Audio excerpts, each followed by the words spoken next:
Okay, Sue. All right, thanks. Good morning, everyone. Welcome to the June 25th, 2025 meeting of the Oregon Early Learning Council. Glad to have each of you here, some of us in person, some online, and want to welcome our guests as well. So Gabby, will you call the roll, please? Yeah, Chair Miller, you are here. Katie Brooks will be late. Peter Buckley will also be late. Elizabeth Farrar Campbell. Here. Robin Hill Dunbar. Here. Eric Hunter. Here. Dr. Peg Miller. Here. Subin O is excused today. Ruby Ramirez will also be joining in just a couple minutes, and Marie Simons. Here. Perfect. We have a quorum. All right, thanks, Gabby.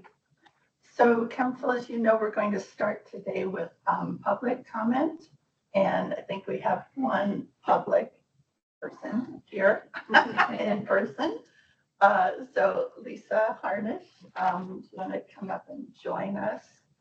Lisa's obviously not a stranger to us, fortunately. I hope not.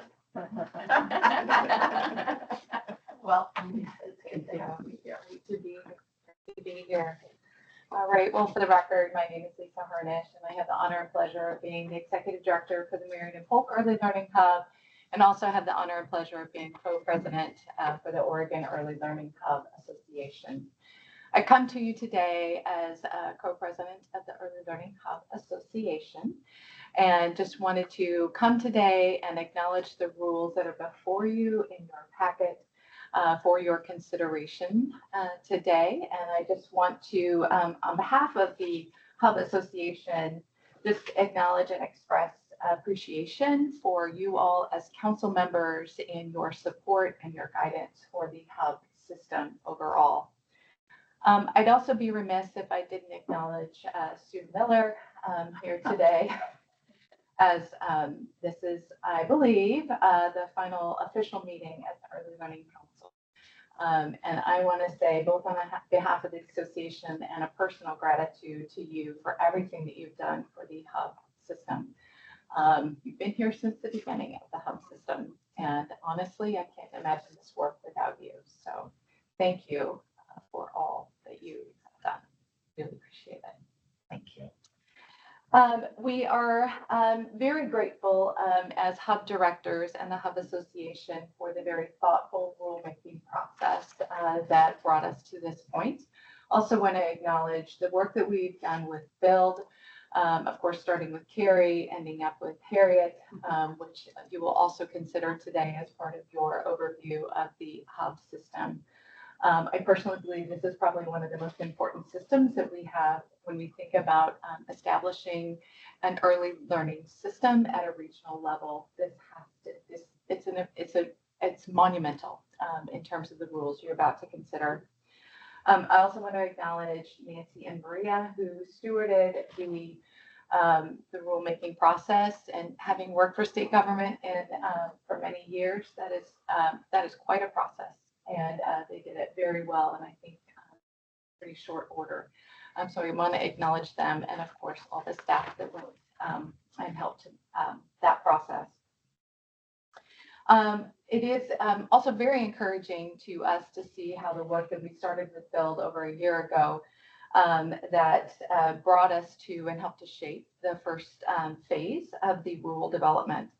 I will say too that this inclusive process is critical for us to maintain the momentum that we have and being able to consider all the needs of children and families in our communities. We also recognize that this is phase one. There are more rules to come, and one that I am sure will continue to evolve as we move forward. And we look forward to working with the council and also with DELC to help ensure that we can ensure that the Hub system is functional and as it matures. We also want to acknowledge the extensive discussions and feedback related to the role of the backbone. That was the area that there was a lot of conversation, spirited conversation. And these conversations really helped us to reflect on the complexity of the work. and the diversity of the perspectives in our communities around the state. We also recognize that not everybody is in consensus with the rules and how particularly the backbone and the governance overall. But we really appreciate your responsiveness to the input and the willingness to adapt as needed. As a hub association, we remain committed to working with you all as the council and DELC staff in partnership together to ensure that we have successful implementation. And it's together going to take all of us to ensure that we have a system that is responsive and meets the needs. Thank you, Lisa. And we're delighted that the association is in existence. And I'm confident that the council will continue to work with the association, but also with all 16 of you hubs. I'm sure it's going to remain a high priority for this group. Wonderful. Look forward to it. Thanks. Thank you. So Gabby, Yeah, next on the list, giving testimony via video is Dan Cushing. And Dan, can you just state your organization for the council, please? Of course. Good morning, Council. My name is Dan Cushing. I'm the Government Affairs Director for Yamhill Community Care. We are an early learning hub serving Yamhill County, and we're also a coordinated care organization serving about 35,000 members of the Oregon Health Plan in Yamhill, Polk, and Washington counties. I'm thrilled to be here with you today testifying in support of the draft rules that are before you on item 9 of your agenda, specifically the ones related to early learning hubs. As the previous commenter discussed, there was a robust comment period, and we participated in the Rules Advisory Committee, and we raised a few issues, but one that was really important to us was around the backbone relationship, and we felt that the draft rules might have undermined the successful structure that we have in our community. After the RAC, the rules were still not in a place that we thought was going to work, so we continued to engage with the staff. And I want to thank Director Chatterjee and all the staff for helping us and working with us. What came out in the draft rules before you is a really nice compromise. It was really elegantly put together and even better than we could have thought of on our own. So I really appreciate the collaboration. I do want to call your attention to a potential issue. I'm going to cite the OAR. It's 414-900-0110. In the text of the proposed rule in your packet, it says the hub director is a member of the governance council and plays a vital role as a liaison. And then it proceeds to say representatives of the backbone entity who hold leadership roles, such as those who have authority to oversee hub operations, may not serve as members of the governance council. So we suspect this might have been perhaps a typo, or maybe it's unique to our particular structure. I think it's something that can certainly be resolved in sub-regulatory guidance if you end up adopting the rules today. But as a company that sees ourselves as an early learning hub and a CCO equally, we our hub director plays a role in our leadership team, and we wouldn't want that to be affected as a result of this rule. So with that note, I just want to conclude again by saying thank you to all the staff who met with us and heard our concerns, and would urge your support of these rules. Thank you. all right, thanks, Dan. Any questions or, yeah, that's from council members? Okay, thanks for joining us and thanks for your input. And feel free to hang out with us today. We'll be here for a while. Okay, anyone else who wishes to speak to the council today? If not, we will move on with our meeting. So council, as you all know, this is a meeting where we're focusing on our early learning hubs. And the hubs have been a priority of the council in our last probably many years, but certainly in the last 2 years, they were a very specific priority that we set at our retreat.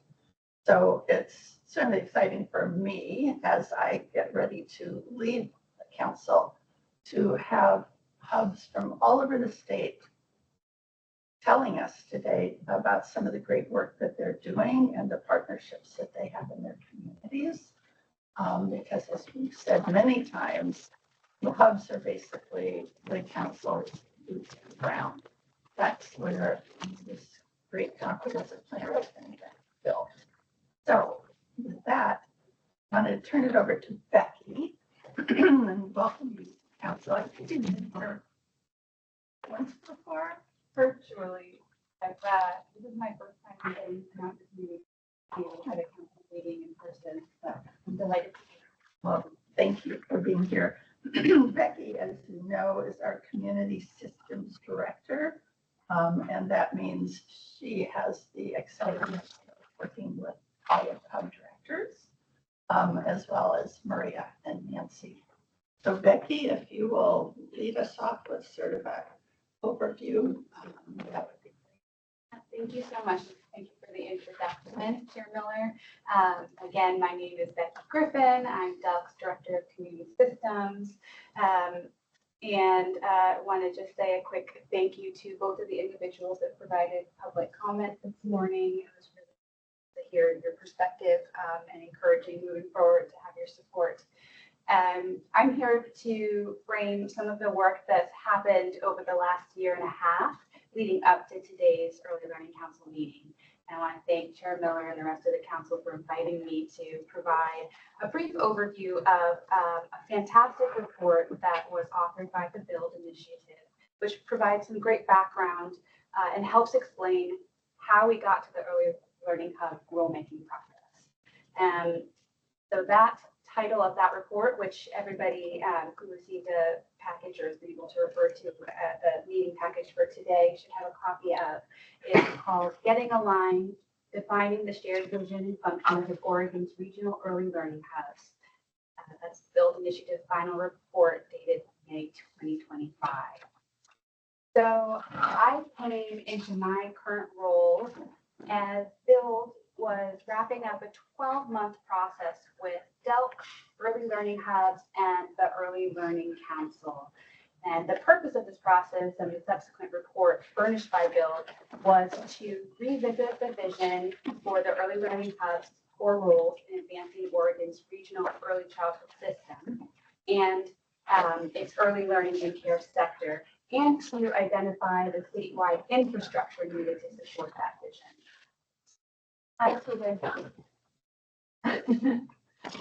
To accomplish this, BUILD formed a committee, the name of which I'm going to abbreviate to the Getting Aligned Committee.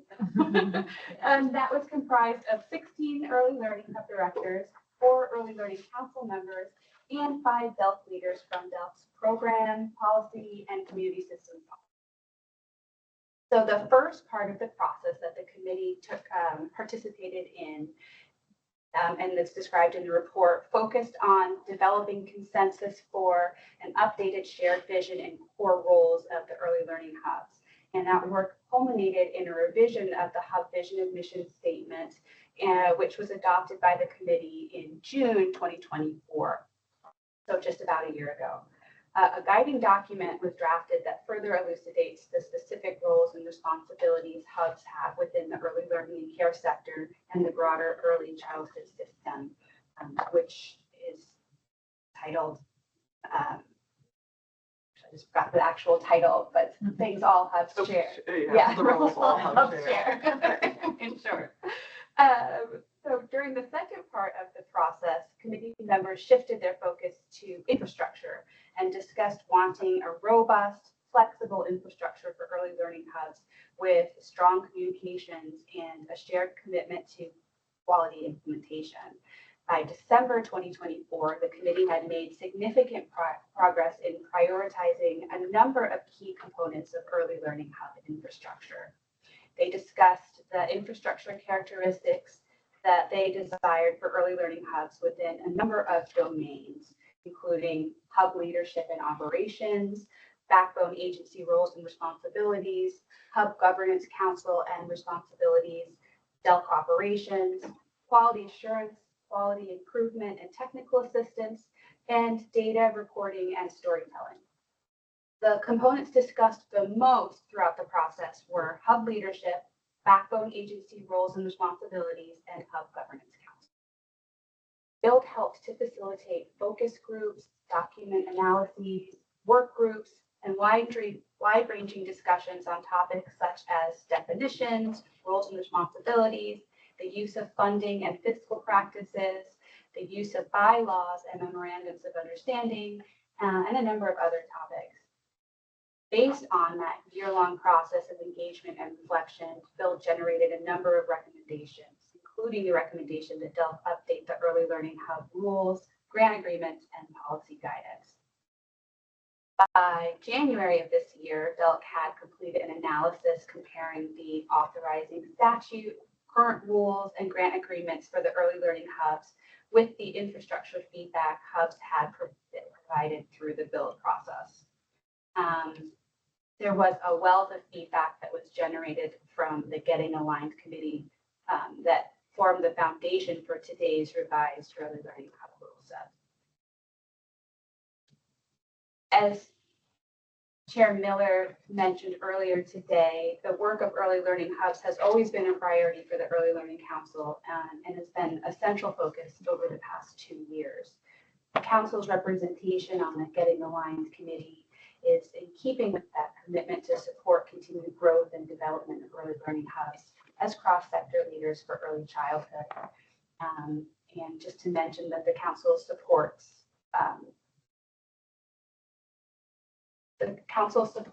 updates to the Early Learning Hubs rules and this process with BUILD around the rulemaking process have really been sorry, I lost my place. Now I'm trying to rip.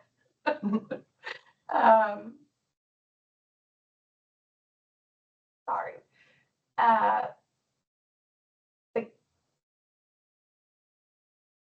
Oh yeah, but just that support and the process with BUILD, they were crucial steps in helping DELC to gain the clarity that we needed on the shared vision of functions of Oregon's early learning hubs and updating the early learning hub administrative rule set. So the early learning hub rules have not been revised since they were established 10 years ago, and the BUILD process highlighted the need for a more robust rule set. BUILD's report details some of the process that DELC undertook to prepare for the rulemaking process, including engagement with the early learning hubs and a rules advisory committee process that we heard a little bit more about during public comment today, and which you'll hear a bit more about later this afternoon as well. So it's important to emphasize that this was a long-term process that was carried out in partnership with DELC, the early learning hubs, and the Early Learning Council. So that brings us to today, and I really appreciate the opportunity to provide you with some of the context leading up to today's council meeting. Later this afternoon, you'll hear from DELC's hub coordinators on the early learning hub rulemaking process itself, and you'll get to hear some more about DELC's engagement. But before that, we'll get a chance to hear from some of the early learning hubs who are here to highlight some of the important work that they're doing in their regions. So thanks so much for allowing me to get things going. Thank you, Becky. Excuse me. Great overview. Nothing wonderful happens overnight. This is a great example of not overnight. Several nights, but we made it. So very exciting. As I was looking at the BUILD report and looking at their recommendations, obviously we can check off one, which is to update the rules. So it's always nice to go back and say, oh, we did it. Yes, we do a lot of things. So we can almost check that one off, at least half of it. Also talked about having us continue to work with the state agencies to focus on their regional implementation, and I know we're continuing to do that. And we'll hear examples today of hubs that are doing that. And then, of course, another one was to continue to use our strategic plan as a guide for what's happening in the regions. And we talk about it at every council meeting as well. So the recommendations made a difference. Thanks, former builders. And we really do need to acknowledge the role that Bill played, which really means Carrie and Harriet, in getting us to this point today. Any questions of Becky or any other comments about? I have one question. You've mentioned a few of the recommendations, and I just wondered from your all's perspective, who is holding those recommendations and who's continuing to move forward on those recommendations? Well, that's a really good question, Marie, and I can let Becky and or Carrie respond. My view is that it's going to be partly council and largely DELC, along with probably the Hub Alliance or Association. But you may have additional ideas. Yeah, I mean, I think particularly looking at the second recommendation that falls really with DELC and continuing to move forward with this iterative process around helping to evolve the rules, this being phase one. There are a number of other rules for revision or development that will be looking to implement another process around moving forward, as well as having an opportunity to sit with the new rules that are hopefully voted on next month in this current phase, and seeing, what adaptations or revisions will be needed to continue improving on those. And then I think that Sharon Miller is spot on as far as sort of the broader collaboration that should be required for the overarching recommendations. I don't know if you want to add anything. Yeah, I think how Stu phrased it was also really helpful. I think Bill wrote it thinking like it called out the council on one of them about the work with the other state agencies and the investment that all state agencies are giving into a regional early childhood system. And then I think, Becky, your key points of where DELC owns the next steps of the further development of the hubs and being one of those 6 state agencies and the important role that DELC has. And then the last recommendation was kind of geared to the early learning hub directors around their ongoing work and what they have learned over the last 10 years. Yeah, and I would just add, just looking back at the third recommendation around the support that DELC develops around assistance for backbone agencies, early learning hubs, and governance councils. I mean, that really seems like a key aspect of the ongoing relationship building that will lead to the 16 early learning hubs and the association to continue to learn where are all the very specific areas where we can implement increased support and understanding of roles and responsibilities, especially in consideration of the new rules that and grant agreements that will be. Okay, thanks. Any other comments or questions? All right, if not, then let's hear from our first hub panel, which is focused on early literacy. And I'm sure Gabby's going to pop up some more pictures. Great. Yeah, as folks kind of jump on. Yeah. Angelica, do you want to kick us off really quick by just introducing yourself to the council? Sure. Good morning, Chair Miller, members of the council. I'm very pleased to be here today to introduce our presenters and to facilitate this panel on the early learning hubs and early literacy in Oregon. For those of you I haven't met, my name is Angelica Cruz, and I have the great pleasure of serving as the Director of Literacy at the Oregon Department of Education. Today, we'll hear first from Stacy Rager, who's the Executive Director of Early Learning with Northwest Regional Education Service District, and Kayla Blessing, the Community Partnerships Coordinator at ODHS. And I'll let them do their presentation, and then we'll introduce the Frontier Early Learning Hub presenters and facilitate some panel questions.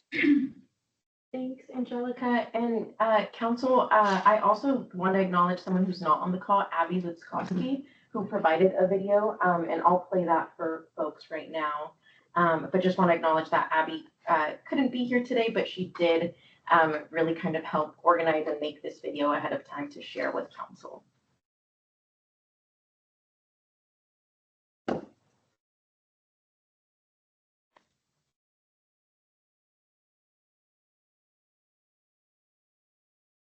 Give me 1 sec, I need to use my own sound.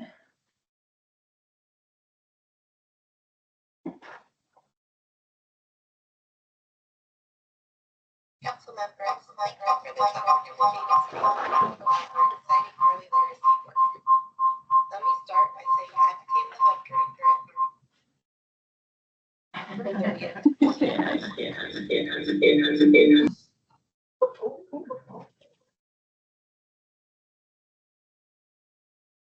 Okay, so I'm gonna have to use oh.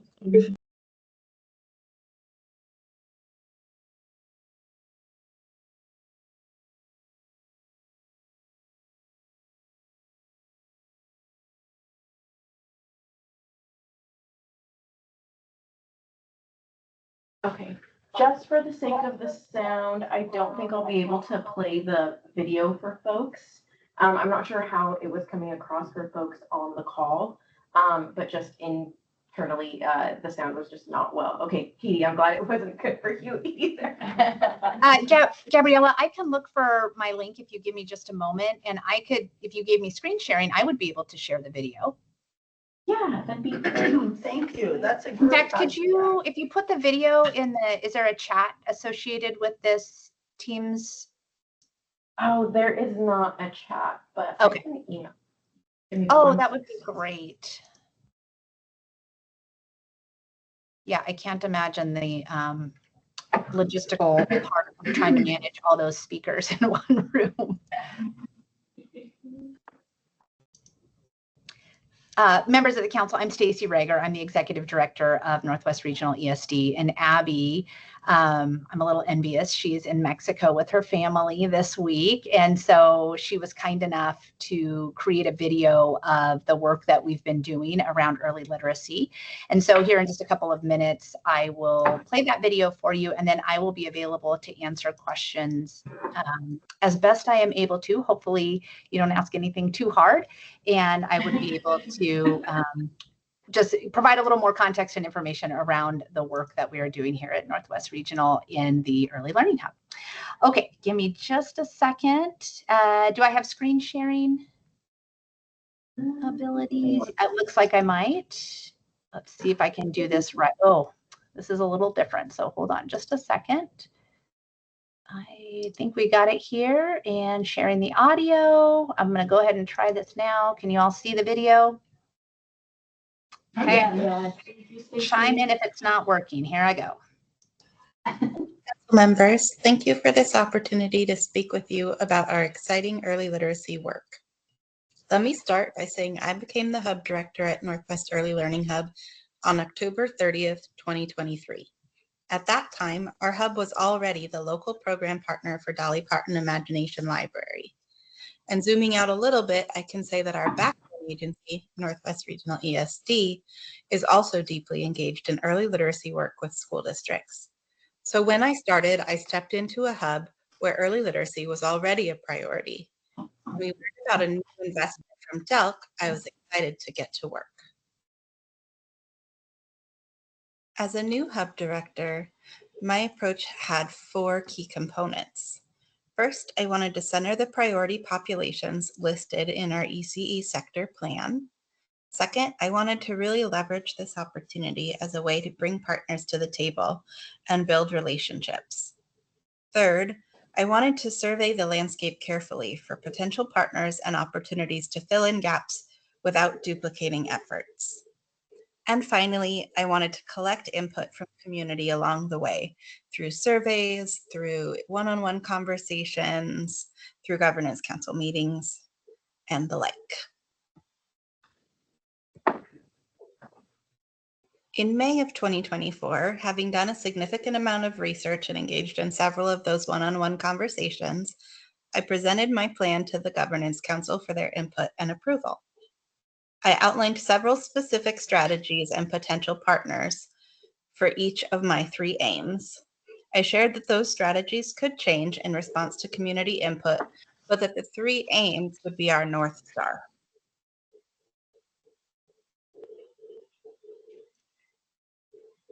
In June, we learned what our funding levels would look like, and by then we had already established our 3 aims, and that allowed us to get to work. It's been a busy year, as you can see outlined on this roadmap for implementation. I thought I'd try to illustrate our progress toward each aim with some pictures. I'm starting at the bottom with aim 3, strengthening the skills of early childhood providers aligned with brain science and district efforts. These pictures were taken at the Provider Appreciation PD Day in May 2025. Our CCR and our partners held 3 events simultaneously in 3 locations across the region we serve.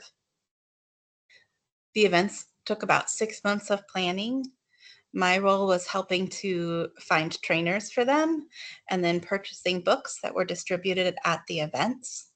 The books were selected from a list provided by one of our trainers, Threads of Justice, and teachers were so excited to bring these new books to their classrooms. Up next is aim 2. We wanted to build parents' confidence as their children's first teachers using natural touch points, such as home visitors or hospitals. On the top, you'll see that we purchased a whole pallet of these blue bags for home visitors to distribute to families. Unpacking the pallet was a team building activity for us, and then we distributed them in December. Home visitors previewed the contents of the bags during regularly scheduled home visits, and then left them with the families. The blue bags contained bilingual board books and a bilingual parent guide from Raising a Reader. We also slipped in some of our own promotional materials for things like Dolly Parton Imagination Library. In addition, on the bottom, you'll see that in partnership with our communications team and one of those early literacy TOSAs, we built these county-specific early literacy toolkits. Our communications director was a tremendous thought partner, and our graphic designer did an amazing job bringing student-contributed art to life. These toolkits rolled out incrementally over the year. By May, they were complete for all 3 counties and were shared at the provider appreciation events. They can also be requested online. In a moment, you will hear more about our Little Free Libraries. We invited our student artists to be our ribbon cutters, and we have literature boxes attached to the libraries where we can distribute their brochures. All right, so now here we are at aim 1, increasing access to high quality books. We surveyed partners early on about prospective locations for Little Free Libraries. ODHS offices is a possible location. The manager for our ODHS region, Tim Cork, has a seat on our governance council, and he was very eager to host libraries at their offices. We invited community to join us in identifying books for our libraries. We wanted to focus on books for young children and books for adult caregivers that promote their practical skills like cooking on a budget, as well as their knowledge of child development. These projects drew attention from local media and partners, as you can see here. At Northwest Early Learning Hub, our staff team is small. Currently, there are just 4 of us, working on behalf of 3 counties. So we couldn't accomplish any of this work without a clear vision and engagement from our partners. Since I couldn't be with you in person today, I have invited one of my partners to share with you about our partnership in standing up the Little Free Libraries this year. Her name is Kayla Blessing. Thank you, Kayla, for being here. In addition, my boss, Stacy Rager, is on the call with you to answer any of your questions during the Q&A. I really hope you've enjoyed hearing about our work as much as we enjoyed completing it. Thank you for your time. Thank you, Abby. Not that we expect you to be watching us in Mexico. You might go back and watch the video. You never know. And Kayla, I believe I saw you here. Would you like to, are you able to unmute or turn your camera on to greet the council as well? Hi, good morning. I'm Kayla Blessing. I use she, her pronouns, and I am the Community Partnership Coordinator for ODHS in Clatsop, Columbia, and Tillamook counties. Am I going to just go ahead and give my points? Okay, Awesome. So we really enjoyed this collaboration. As Abby mentioned, my boss, Tim, really has a vision to shift the perception of ODHS in our region. And historically, people have associated our office with, problems or issues that they might have, and we really want to switch from that mindset to prevention. And so we are focusing on resources to kind of help prevent some of those upstream. In our offices, we've added things like clothing racks, food boxes, fresh produce, just resources that people can access. And so the Free Little Library is really aligned with that vision for staff and families, and we've all been really excited. So far, we have installed and stocked them in 4 of our offices. So we have St. Helens, Tillamook, Seaside, and Astoria. The books are flying out of those units. And we're going to put them into our Clatskanie office as well as our mobile unit that we use to go out into the community so that we can reach more people. And so we've gotten the initial collection from Northwest Early Learning Hub and also some materials about early literacy for families. Families are taking those materials as well. So they're taking the books as well as those brochures and flyers that were created. And so my partner, Kaylin, and I have been the stewards for those boxes. We connect with the hub, and it's been a really smooth process to just get those refilled. We stock them. We've done it at least 3 times over the last few months. I think we opened our first one in January. And so they've been really getting out into the community.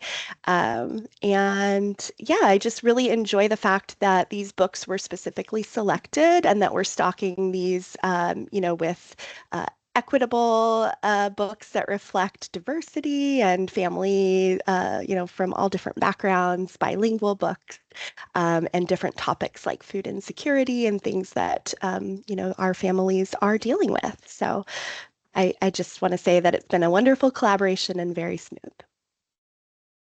Thank you, Kayla. For the council, are there any questions that Kayla or I could answer for you? Yeah, thanks. Thanks to both of you. Let's see, sure. Let's go ahead and talk with Northwest, and then Angelica will let you introduce the Frontier folks. Questions, comments from the council? Yeah. Well, I just have a comment. Kudos to you for using the home visitors as a conduit for part of this program. I think that was a coup. I'll be sure Abby knows that. So I'm wondering, how does this connect with the Dolly Parton work that I think you're doing? Is this all integrated in that? I think, so this is where I'm going to be kind of a little bit guesswork. For Dolly Parton, I think our primary role is helping to get families signed up for that. And this would be in conjunction with that. So anytime we're doing any sort of community focused event regarding literacy, we're encouraging families to sign up. And I believe our partners are helping with that as well. And I want to say that there's also a texting platform that we use that we also provide those invitations to. Right. Thanks, Stacy. That's probably a good guess. Nice response. I guess, Kayla, a question for you. Are the books that are being provided, sorry for my throat today, mostly focused on, 0 to 5-year-olds? Or do you go the whole gamut? Because child welfare obviously goes higher than that. Yeah, so the books that are provided through the Early Learning Hub are focused on early literacy, so that 0 to 5 population. And then they also have provided some for parents around budgeting and cheap, easy meals, child development. So there's some for parents and some for the kiddos. And then we've also seen people dropping off books. So I go through and just make sure that, things that are in there are appropriate. And and so I do see a lot of the Dolly Parton books coming back as people's kids age out of those books. They're bringing them to our library. And then there's also like teen books, chapter books, things in there. So we're seeing a variety. That's great.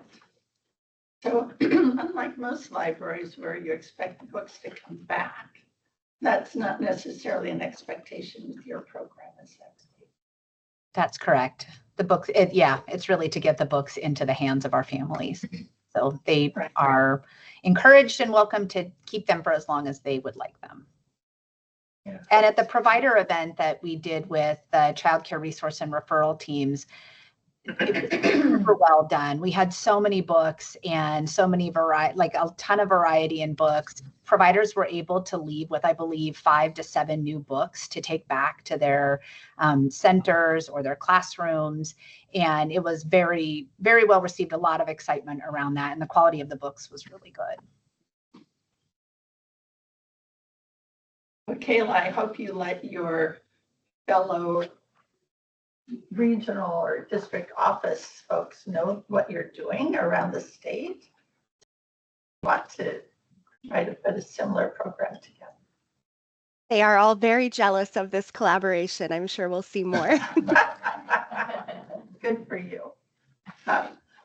Okay, any other questions, comments? If not, then Angelica, we'll turn it back to you. Thank you. Thank you, everyone. Yeah, Thanks so much. Stacey. Thank you, Chair Miller, and thank you, Stacey, Kayla, and Abby for the video presentation as well. Next, we have Donna Schnitzer from the Frontier Early Learning Hub and Patty Wright, also from the Frontier Early Learning Hub, who serve as the coordinators there. And the key questions that they'll be answering is, how did early literacy emerge as a top priority for your hub? What is your approach, and what are the outcomes or results you are seeing in your region, and how did you measure success? Awesome. Thanks, Angelica. Welcome, Donna. Good to see you again. And welcome, Patty. Yes. Yeah, Patty's on the call. She might just be having issues with her camera. Can you hear me? I definitely am having issues with my camera. Yes, you are. You're an act. Yeah, we can hear you, Patty. Okay, thank you. Well, my name is Donna Schnitker, and I am the director currently until July 1 of the Frontier Early Learning Hub. After that, I'll become just the ESD administrator over early learning, as I am trying to retire after a long stint with early learning. But a little bit of history about where we got to these kindergarten transition activities. We were one of the first 6 hubs to be funded. And one of the things that we had already been doing is having transition from preschool, Head Start to kindergarten. And because of that, we wanted to maintain it, because one of the focuses of hubs when we were first created was kindergarten readiness. So we live in an area where we are 130 miles from civilization in any direction. And so whatever happens, we have to create or make ourselves. It's too far to collaborate with anyone. It's impossible, actually. So we have to make it and then do it where we are. So transition to kindergarten has always been really important to me. I think whatever we can do to make that first early experience with education for children and families who, especially families who live in poverty, who may have not had good experiences at school, is critical to the future of their educational experiences. So one of the things we want to do is to make that connection between the parent in the school and also the child in the school. So we begin planning our event well in advance, starting in January, so that the elementary school tells us what they can do for us, and we tell them what we can do for them. In May is when the actual day happens, and we invite all preschools in our community, and there's only one other one, so we have a dearth of opportunities for children. So our early learning center that has Head Start and Preschool Promise are key to the success of children in our area. So the other preschool is invited to come. They come to the Early Childhood Center, and on that day, the school district sends 2 big buses. You have a picture in your packet, I think, of the buses as they are pulling in front of the elementary school. This is actually the highlight. The children like riding the buses better than anything else. So it's really important to them. The parents are allowed to ride on the bus. So it's an experience that both the children and the parents can enjoy together. Then after they get to the school, we meet in the cafeteria where the principal and the assistant principal and the kindergarten teachers are introduced so the children know who they are, and the parents too, because sometimes parents don't know who the educators at the elementary school are. So they do that, and then they are guided with their teachers. So each classroom goes to a kindergarten classroom, and they visit all the kindergarten classrooms because we don't want the children to assume that if they go to that classroom, that's going to be the teacher for the next year. They get to experience them all, and they do an activity. And then after the classroom visits, the children go to the gym for some more additional activities, a fun time. And then the preschool teachers take the children outside to play on the playground so that they can experience the playground at the big school, while the principal and the kindergarten teachers talk to the parents about what the expectations are for kindergarten. We had some guests this year that was very wonderful to have. Some of the DELC staff, leadership staff, came and experienced the transition. Cooper Brown came, Becky Griffin, who's sitting in the room with you, Kofi DeSue, and Nancy Houth, who's also there, came and experienced this opportunity that we have for the children in our community. The buses, after all those activities are done, the buses come back to our center, and the children then are officially, they think, kindergarten students.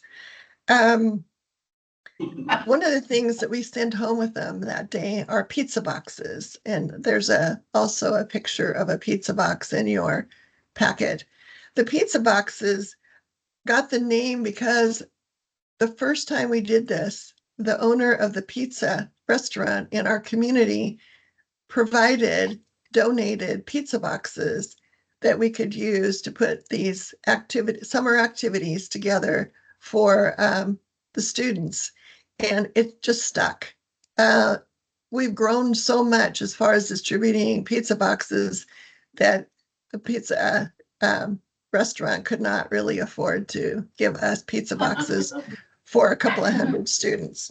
So we buy pizza boxes from Amazon so they look like pizza boxes, they just don't have a label on them. But in there you can see that we have a hard cover book. It changes every year, and it's selected by the teachers in the preschool for particular reasons. There are summer activities for the students all year long. They have scissors, which is, some parents don't like that very much because they don't give their children scissors. Therefore, they don't know how to use scissors when they get to school, but they don't want them cutting up things in their home like the curtains or the couch or things like that.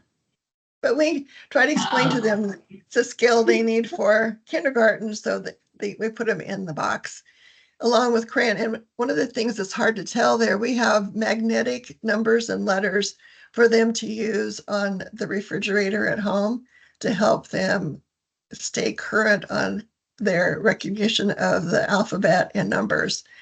So the pizza box is a highlight for the children because they get to take their own special box home. In there is also guidance for the parents on how to use the items in the box and how to continue over the summer to get them ready for kindergarten. So with that, I'm going to transfer it to Patty. When we took over the hub, Grant County joined in our activities, and we discovered after talking that they did not have any kind of a program for transition. As a matter of fact, the preschools and K-12 did not talk to each other at all. So one of the things that we did was build the same kind of transition in John Day that we have in Burns. So I'm going to let Patty talk about that. She is from John Day. We have a great cooperative arrangement. I'm in Burns and she's in John Day, and she was a great hire because she knows everybody in John Day. So Patty, it's your turn. Patty, you should be able to come off mute. Go ahead. Okay, thank you. Well, I might know everybody in John Day, but I don't know how to work my video camera, so that's great. Thank you, Donna, and thank you, council members, for giving us time to talk about our early learning hub. In Harney County, Donna had a great program for kindergarten transition, and in Grant County, we just really did not have any communication between early learning and K-12. And so we met with a superintendent of Grant County School District, and he showed us kindergarten assessment scores for that year. And he was really concerned because the scores were really, really low. So we thought that that was a good place to start. Our staff went out to all preschool providers in our school district there. And my intent was to share the scores with the preschool providers. They had no idea that children were given a kindergarten assessment when they reached school. So that was the first eye-opening experience that we had. And when I shared the scores with them, they really didn't know what it meant because they didn't know what the kindergarten assessment was. And so I regrouped, took out a copy of the kindergarten assessment and shared that with preschool providers. And it was at that point, I think everything changed in our region and in our community. Once they knew what the expectations were for kids when they reached kindergarten, it was very, very eye-opening for them. They knew an example of that would be, how many letters that they were supposed to be able to recognize. How to hold a pencil, those kind of things that were on the assessment. It all became clear with preschool programs. And so at that point, we had two systems that were ready to meet each other. They were willing to sit down and talk about what needed to happen next. The kindergarten teachers actually needed the help of the preschool providers to get kids ready. And preschool teachers really wanted to get children ready for kindergarten. So our hub decided to host a yearly meeting, and we've done that for 9 years now. We hold it at the elementary school, and we invite kindergarten teachers, staff, front office staff, administrators, lunch ladies, PE teachers, they're all there. So we also invite the preschool programs, the teachers and their administrators, and we do that in April. And this is where they plan kindergarten transition activities. They discuss educational trends that might be happening in our community and talk about strategies that could be carried over for working that we're already working in the preschool setting, especially when we're seeing children with extreme behaviors. It really helps to have that staffing between the preschool and the kindergarten teachers. We also bought creative curriculum for every preschool that wanted that curriculum in Grant County and in Harney County. So that was region wide. And we had trainers come out to train preschool providers on how to implement that curriculum in their classroom. That was really good. We were off to a really great start, and I don't think we've really looked back since.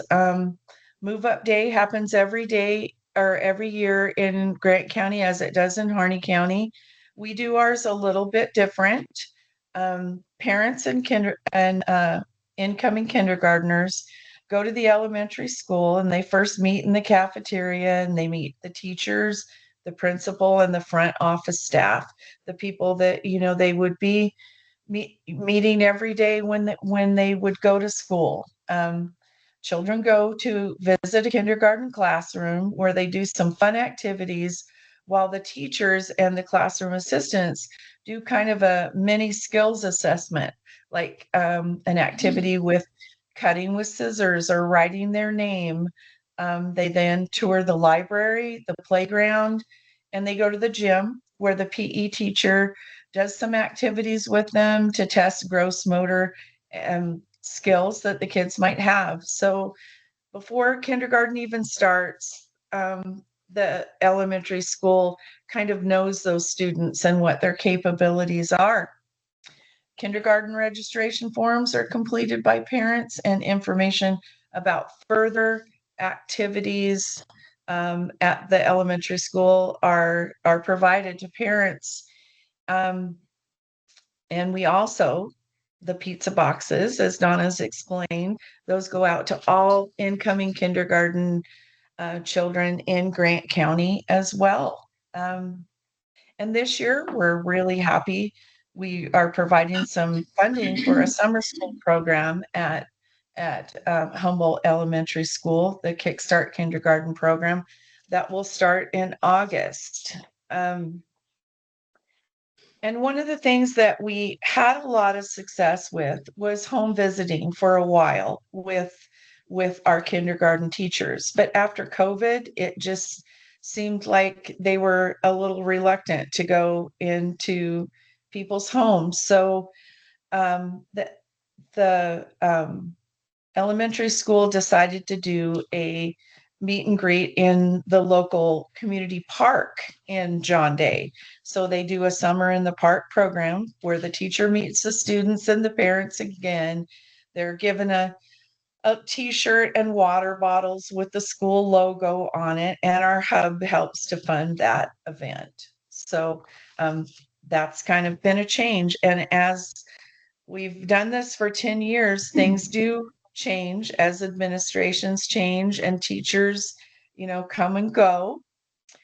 But this year we're really excited because our hub is promoting a new program. It's we are purchasing backpacks that are filled with school supplies and gym shoes for all of the incoming kindergartners. So we contacted all of the school districts, got a supply list, ordered backpacks, filled everything together. And this has been really well received by all of our school districts.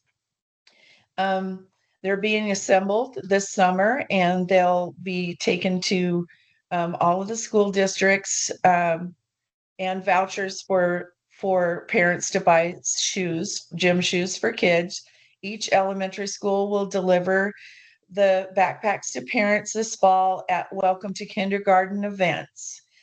So it's something we're really excited about. One of the things that we've learned from this project is the average cost for every parent is about $84 a student to provide school supplies and a backpack and gym shoes for kids. So I think we've really met a need for our families in our communities.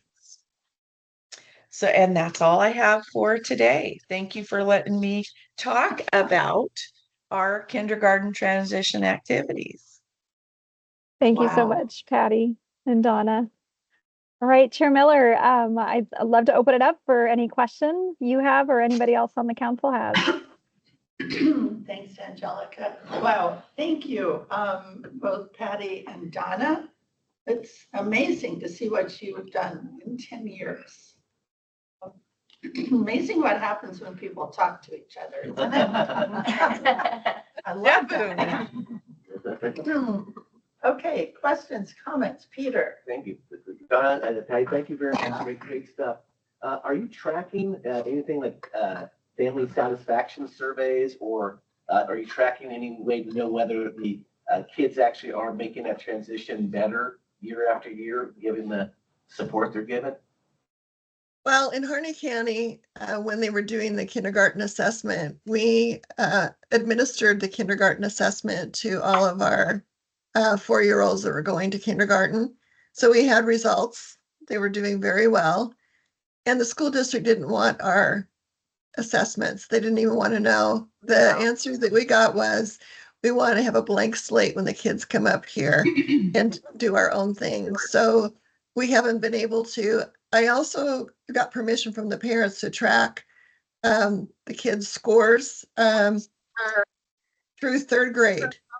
And the district also would not cooperate with me and allow me to do that.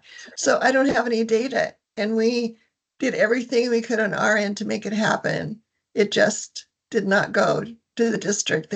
I just couldn't make it happen. Wow, I'm sorry. Thanks for all you tried. Thanks for all the effort. And Patty, what's the situation over in Grant? You know, it's been really positive. With our provider meeting that we do once a year, we talk about assessments and what teachers, really would like to see. Like if there's is a skill that the teachers really feel like is lacking. Like I'm going to use the example of zoophonics. Our hub bought zoophonics because that's what the school district uses, as letter recognition, and we bought that for our preschool providers. So we've been doing a lot of talking about assessment, and one of the really great things is we get to do a survey, and it's been around whether your child has had a preschool experience or not, and if they haven't, why or why not. But the kindergarten teachers actually do that for us at their first parent-teacher conference. So that's been really good. I mean, we every year have a few students that haven't had a preschool experience. And so we know which students really need to do catch-up work, because they definitely, without a preschool experience, are behind other children. Great. Wow. Yes, Marie. This might be a question for Angelica or maybe even Carrie, but I'm curious to know how we're assessing the impact or effectiveness of just the early literacy funding. Are we using 3rd grade test scores as a result to measure the impact of K3 plus the early work, or is there a different set of assessments along the way that's helping us measure the effectiveness? I don't know, Angelica, if you know, I don't know if there is a way to track for the grade 3 reading scores, which children have and haven't had preschool. And so much happens right now between K3, like how to think about that. I know there's been some other states that have tried to do some of that work, and then I can get back to you with our research around the early literacy evaluation work we might be doing. That's beyond what I know of where our research team stands on which things are being evaluated right now and which ones aren't. Yeah, that's a great question. A couple things I would just add in terms of the early literacy grant, specifically for the school district grant that supports pre-K through third grade.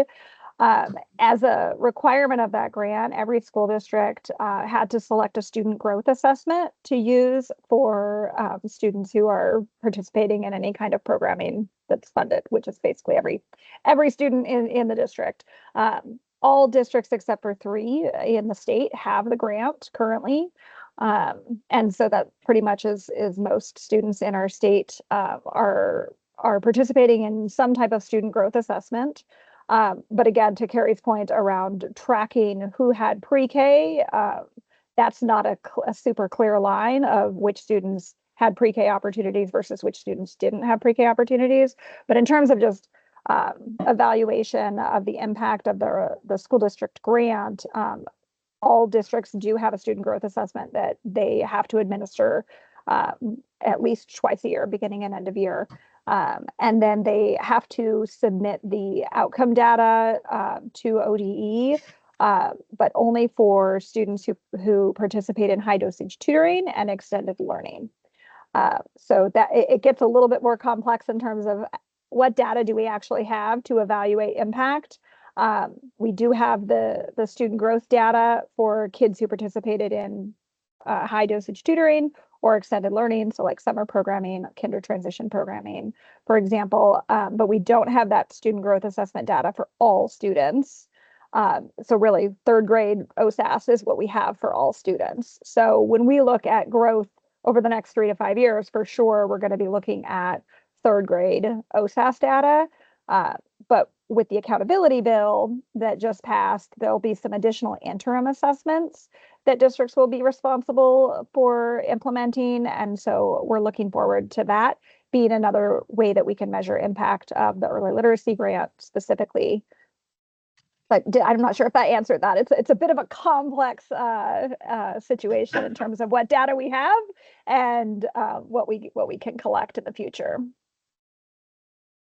So Angelica, is the student growth assessment, is that the replacement for what used to be the kindergarten readiness assessment, the KRA? No. Yeah, great question, Chair Miller. That is not the same thing. So student growth assessments, districts are allowed to choose whichever growth assessment they want that is research-based. So that includes things like DIBELS, MAPS, Acadience.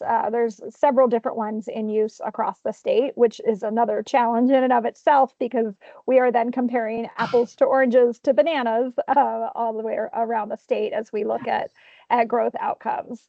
But the interim assessments will be a maximum of 4. ODE is required to select up to 4 interim assessments that could be used. So that will at least narrow it down to 4 assessments that will be used to measure growth in all grades, K3. And Sue, I did get an update that we were planning an evaluation for the early literacy things this biennium, but given the cuts that we've suffered, we're prioritizing the service dollars over conducting an evaluation. And Sue, it's the early learning transition check-in that ODE administers. That is the kindergarten assessment replacement, and we're partnering with them for kind of statewide rollout over the next several years. To Carrie's point, there's funding limitations there too, but that has been piloted the last few years. And that's in Delk, Alyssa? That's an ODE, but we work very closely. Our research teams work very closely on that. Got it. The new KI, the new version. Right. The new one. Called early learning transition check-in. Yeah. And so there will be a measurement of that. Might also be interesting to be looking at things like attendance. Yeah. I was just gonna say, I think particularly these programs that introduce the parents to the school as well, I think that may help with it. Yeah.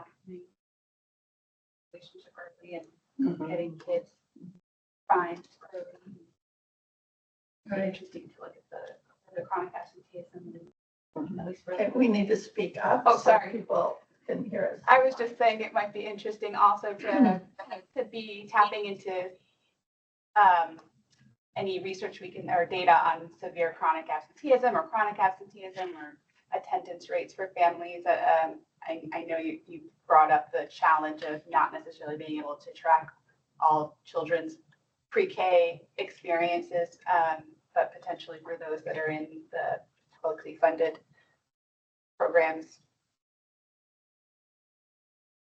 I'm curious to know if in the education to parents in advance, particularly, which I love getting information to them, is there ever information that goes to them about the needs for healthcare, dental, and those kind of sort of services getting ready to go into school? Because when we talk about, missing school or not being prepared or able to learn, those things really impact them. So I just wondering if you communicate anything about that connection as well. Great question, Erin. Donna can probably speak to that a lot, but I know with OPK probably being one of the best partners around that work. Is that part of the kindergarten transition check-in? Angelica, is checking on basically the health of the child part of the assessment in the transition check-in? So For the- Donna, sorry. Oh, no, go ahead. I was just going to say, I just want to clarify the question, make sure I understand. Are you asking specifically if there's any, as a part of the early learning transition check-in, is there any questions around health? Is that the question? I think it's sort of a two-part. Are there questions about health, and is there any education that's included, to be prepared about health and dental? Yeah, that's a great question. I'm actually in Chicago right now at a conference with the person who oversees the early learning transition checklist, or check-in. So I could go in the other room and ask her for more information about that, and then email it to Gabby to get back to all of you, because she's very familiar with that, because that's the work that she's been leading. I'm less familiar with the specific questions. I know when I worked in Portland Public, we piloted 2 years ago now, we piloted the new questions at a couple of our schools. And really they were focused on what was the pre-K experience like that your child had, what are your goals and visions and dreams for your child. And it was more of an interview with parents and the child about both their pre-K experience and their hopes and goals for their child for entering kindergarten. Those might have changed. So full transparency, I don't know what the new current piloted questions are. So I can check in with Sodie Fern, who is at this conference with me, and get the updated questions, and I'll share those out with Gabby to share with the whole council. But I'm not entirely sure if there are specific questions or any kind of education around health specifically for families in that process. Yeah, that's correct, Angelica. And Gabby, I can also make sure you have a link to the presentation we put together with ODE for the legislature earlier this session. But it is really meant to be a kind of warm handoff and introduction to K-12 and giving families a chance to say what they've observed with their child, be able to flag things, talk about those hopes, and for us to be able to capture kind of where they were prior to K-12, whether that was private childcare or a publicly funded preschool program. So I don't believe there are any kind of health questions there, Donna, I thought I saw your hand come up, whether any of our hubs or other partners are talking about health promotion. To your point, Eric, I think is a separate topic. Okay. Alyssa, I just want to thank you for jumping on when you're really homesick. So thanks for your input. Of course. Sorry to miss Donna. Donna, did you have a comment on this? Are you muted? You're muted. Oh, hang on. I'll unmute you, Donna.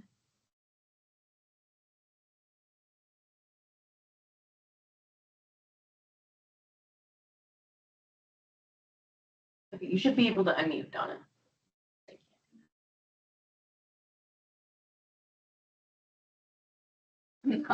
Oh no. We are all at Gabby's mercy, much of it. It's a real. I don't like what you're talking, say. That's your mic. Don't we wish? I know, Donna, I'm sorry, I can't figure out how to unmute you. Eric, that's a really good question, though. It is. We did a county by county data research project that really showed that once families are connected to services, outcomes just increase, and it's just logical, right? Yeah. And if there's a way that we could actually make sure families get connected to services they might need. Yeah, because I just, from obviously kind of from the CCO world, the requirements for CCOs to coordinate with hubs, but I'm not sure there are really much teeth to it, right? And I think some CCOs, like Yamhill, obviously, one is the same, but most of them aren't anywhere near that connected. So I think there are a lot of gaps, might be some redundancy in work, might be some misaligned missions and focus that would be great to get the CCOs who are ultimately responsible for sort of everything in the town. Yeah, it's a great question, Eric, and maybe it can be included in the future. And do we have Donna off mute yet? You were sounding really good a while back on it. Is Patty on mute too? No, Patty, I think you could come off mute. Don't know. Can you hear me? Yeah, Can you hear me? Yes, Okay. yes. So I think the question, Patty, is whether you incorporate any questions about healthcare when you're doing your transition work or dental, right? Well, I know the Head Start program does a lot. They when they transition to kindergarten, their kids, they definitely talk a lot with parents about that. We don't specifically address that, but it's a really good idea. Unfortunately, it's almost too late. Because if you're going to institute preventative care, particularly dental care, it needs to start early. And that's where you're right, the CCOs need to be involved. I know in our county, as part of kindergarten registration, they do some screening, hearing screening, vision screening, those kinds of things. Is offered at least to parents if that hasn't been done by their primary care provider. But again, you would love to have that be addressed maybe when kids enter preschool or as part of their primary care regimen.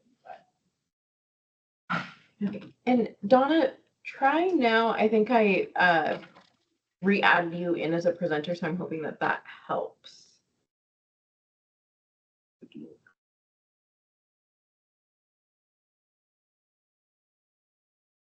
All right. No. Sorry, Donna. We would love to hear what your answer is. Maybe text Gabby. Wow, fascinating conversation. Other questions of the panelists and or our facilitator?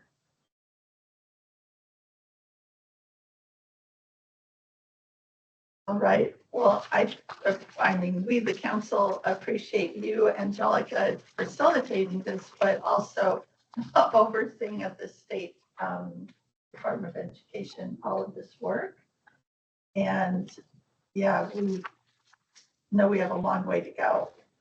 And I think Marie's question about tracking data and evaluation and knowing what makes a difference is becoming increasingly important. So hopefully we can see some movement in that. And I know this new accountability bill may help move that along. Donna, thank you. And Patty, thank you not only for joining us today, but for the great work you're doing. And I don't know how many council members know that Donna was on the council earlier in the first council, I think, before I got on. So I got to overlap with Donna for a couple of years. So Enjoy retirement, Donna. You can do it. You can do it. Right. All right. I would just add that for the caring community tour and being able to go and visit with Donna and Patty and their team, it was really just amazing to see all of what they're describing in action after getting briefly disappointed that we weren't about to dig into 50 boxes of pizza. Actually, we had a lovely lunch, but just seeing those children arrive for that day, getting off the bus and walking into the elementary school and just the sort of pride and light in their eyes, and then just sort of hearing that process of getting them primed for the next year. And the shout out to the early learning hubs for the backpacks that the children were going to receive. And it was just very, it was inspiring and just great to be able to see it in action, with actual children and what they were receiving from all of these relationships and efforts. And a huge part of it was just relationships, and Donna and Patty just seemed to know everybody. So many of the things that they had underway were because they knew somebody or were able to learn about an opportunity. And so it was just very powerful. Yeah, great example of hubs playing that role of connector, which we know is a really primary one for them, because you all know, as Patty said, or somebody said, Patty knows everybody in John Day, so it'd be easy to connect. So thanks, Donna and Patty and Angelica. Thank you for jumping out of your conference in Chicago to join us. Absolutely. Happy to be here. Great. Yeah, to be in Chicago. I'd rather be here than Chicago. It's very humid here, so I would rather be there Yeah. than here as well. Exactly. But the I was in content is Ohio. good. I was in Ohio last weekend and it was very hot and humid. So Yeah. that's why I made my comment about Chicago. All right. Thank you. Thanks, Thank you for letting guys. me join. Yeah. Bye-bye. All right. Wow. A lot going on around the state. So council, we're now going to move on to our second hub panel. Yeah, and I know Chelsea is walking up to the building, so I can get us started and then she'll transition and kind of help facilitate. So, council, I'd really, one, before she gets in here, but I do want to just kind of share that Chelsea Bunch, who's the Diversity, Equity, and Inclusion Director at Housing and Community Services, and one of the folks that works closely with me and Carrie on Raise Up Oregon, will be here to help facilitate this panel. But while she kind of comes up, I'm happy to really kind of just introduce the first hub that we'll be hearing from. We'll be hearing from South Central Early Learning Hub and Early Learning Washington County Hub. This panel is really going to focus on family and tribal partnerships. So I'd like to introduce folks to Jillian Wessenberg, who's the director of the Early Learning Hub of the Douglas, over at the Douglas Education Service District. Jennifer Reed, who's the education director at Cow Creek Band of Umpqua Tribe of Indians. Jennifer is also joined by Jesse Jackson. And I'll introduce Nancy and Jamila from Washington County once we kind of get into their panel. But we'd really like to kick off with you, Jillian, and I know you have some slides that I'll get pulled up. Just some framing questions. Jillian, how have you approached developing this partnership with the federally recognized tribe of the Cow Creek Band of Umpqua Tribe of Indians, and how do you keep them engaged in your work? And I'll let you come off mute, and I'm hoping that it lets you. Can you hear me? Okay. Yes. Yeah. Great, Welcome, great. Jillian. Thank you, Chair Miller and Early Learning Council and Chair Miller for all you've done to support early learning hubs. And I especially want to thank Jennifer Reed and Jesse Jackson today, because they are in Eugene getting ready to fly out with youth to a Unity conference. So they went above and beyond to be here today, and I'm in Sacramento with family. So we are committed to telling the story. So if you hear a little girl's voice, that's Evie. So anyway, we are the South Central Early Learning Hub, which includes 5 independent governments. And I think that's very important. What I've learned since the beginning of my partnership with tribes is that a lot of people don't understand that tribes are independent governments. We have 2 federally recognized tribes, 6 coordinated care organizations. So when the question came up about coordinated care, they do not collaborate and talk. I have to go to each one. It would be nice to have the Early Learning Council help us to figure out how we can all work together across the region. We have 3 education service districts, and Douglas Education Service District is our backbone. We have 20 school districts across the region. We are 19,628 square miles, which makes us the largest geographic hub across the hub region. And so I started on July 1st, 2014, after we had a collective for 3 years planning to write our application. If you want, you can go to the next one. So what happened was, when I first started, the state shared with me, congratulations, there's an early learning grant that Chiloquin has, and now that you're here, you will be overseeing it. And so I had to learn, well, what is the grant? So I read the grant and realized, gee, I need to be going to Chiloquin at least every month or more for the next year. And so when I went, I was pleased to meet Bev Stein from Oregon Solutions, Kathleen Mitchell, who is with the Klamath Tribes, and she was our technical assistance person that put everything together.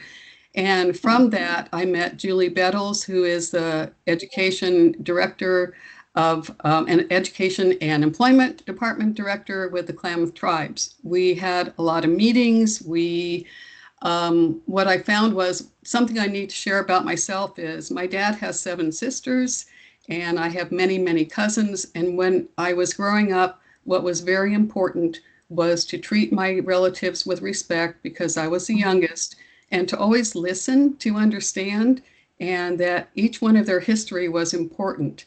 So when I went to my first meetings, I was feeling like, wow, this feels familiar. And I remember Harold, especially because my father's name was Harold, sharing his story as we went from meeting to meeting. And I loved working with that group. We had some focus. They wanted to do literacy bags, and they wanted to do several things, but most of all, they wanted to do an electric sign in Chiloquin to pull their families together so that the families could see what was going on with early learning and above and beyond. We had some sticking points because that wasn't really what the state had envisioned, but I'm proud to say that since 2015, Chiloquin, if you drive through it, you will see their electric sign that advertises all of the early childhood events and family events and K through 12 events. So that was huge. Also, I met Tammy Hunt with the Cow Creek Band of Umpqua Tribe of Indians, and I invited her to be on our Douglas Early Learning group. And she said, well, we don't do early learning. And I asked her, why not? And she said, that's a good question. I don't know. So from that point, Tammy said, well, I'm going to join. And so she realized that life starts at 0 with all children. And so she just went forward 100 miles an hour and shared with me that she had a vision for a book from the tribe, kind of reestablishing the Tacoma language. And so we talked to our hub governance and said, gee, is it possible to partner with the Cow Creek tribe and fund the first book? So what Tammy did was she had elders draw pictures. They're beautiful. So you'll see one picture of the cover soon and on the slide. And so we put out the book, and it was just an exciting partnership. So anyway, so the tribal partners have always considered themselves part of the hub because they've been included. They've been kind of just there because we built relationships. So we can go to the next one. So here we have the cover of the Tacoma book, And so you see the key milestones as far as literacy kits for families, the Reader Board in Chiloquin, and the Cow Creek Tribes Tacoma Together book. That was their first edition in June 2015. And so it's just all about relationships. And it's also about understanding and listening to understand and understanding different points of view, and that we don't all fit in the same mold, that we're all different. And so what was exciting to me was that as I talked to Tammy Hunt with the Cow Creek Tribe, we talked about Preschool Promise, that it was coming up. And she was very interested and decided that was something that the tribe needed. Klamath Tribe also wanted Preschool Promise. So we all worked together in the application process to see whatever we could do to help each other. And so what Tammy did was she found an old church in Myrtle Creek, and she had a vision. And so she kept bringing people from the tribe to show them the church and talk about the vision. When they received Preschool Promise, then they started to renovate the church, and their vision was to have Preschool Promise upstairs, to have downstairs the youth, and then they also at that time had seniors in one section of the building. Unfortunately, during COVID, the seniors area was changed, but they still have Preschool Promise and they still have the youth downstairs. And thank you, Nancy Houth, for coming to visit and meeting Stephanie at the Yamisa Preschool Promise with the Cow Creek Tribe. And then we can go to the next. And so we have worked together for a long time. Our hub had an interesting start. When we started on July 1st, 2014, we were the non-contiguous early learning hub, which included Douglas and Lake. And Klamath would have liked to have been their own hub, and that didn't work out. And so we included Klamath later in 2014 and 2015. And so we really worked together to make everything happen. And what was really helpful was the Chiloquin Early Learning Grant, as it had built partnerships already with Klamath. You can go to the next one. So next came, I had some interesting surprises. So Tammy one day invited me to a government-to-government meeting in 2017. And she said that it would be really helpful, since it was in Douglas County and at Seven Feathers Casino Resort, that I could answer questions for tribes. And when I went there, I realized that some tribes didn't really necessarily understand hubs, and also didn't feel included from the beginning, which explains why I'm such a strong advocate in the home visiting group to include tribes as soon as possible. I was asked a lot of questions. I was able to share, and I think it was really helpful to share that. And what their hope at that point in time was that the state director would come to their government-to-government as possible. So a lot of work together, a lot of conversations. It gave me a deeper understanding of being inclusive and starting from the beginning to share with our partners what's going on and letting them feel like they are part of the process. Let's see, next slide. So now I'm still excited. Jennifer Reed has been wonderful, as has Jesse Jackson, and Julie Bettles is still there, and we work together. What was exciting was when Nancy Houth and I went to visit Yamisa Preschool, and we got to meet Stephanie, the director. I was invited to come to their graduation a few weeks ago. And it was so wonderful to see all the families. They had the children's pictures on each table, so the family knew what table to sit at. And I got to sit with one of the board members for Yamisa Preschool and his family, and they were wonderful to get to know. And when they had the children up for the graduation, they had a teacher come forward that came a couple times a week, and she had the Takalma book, and she opened it and showed them the pictures, and they were able to say the words that went with the pictures. So to me, it was just phenomenal to watch the children learn their language from early on. And so, let's see, Jesse Jackson, thank you for your strong support, encouragement. Thank you. Jennifer Reed, you made me feel special, and so did Gary, the board member, because when you said for the elders and special guests to go get food, he said to me, "You need to come with me." And I said, "Huh?" He said, "You're a special guest." And so it's all about caring and listening and being inclusive with each other and understanding what's important to each of us. So that's my special sharing as far as my wonderful experience with the two tribes. Thank you, Jillian. Yeah, I want to welcome Chelsea. I apologize for being late. No problem. There are a few other things going on in your world. There's a lot of things for all of us, I know. So. Great to be here. Appreciate you being here again, Chelsea. So we obviously just heard from Jillian, and I think next we would love to hear from Jennifer Reed. Yeah, Jennifer Reed. Yeah. And Jennifer, are you able to come off mute? Hoping you aren't having technical issues. Yes, thank you. I'm not able to pop something into the chat that I was hoping to share with the group if you're able to turn that function on, but I just love hearing about the history from Jillian, about the work between the hub and the tribe.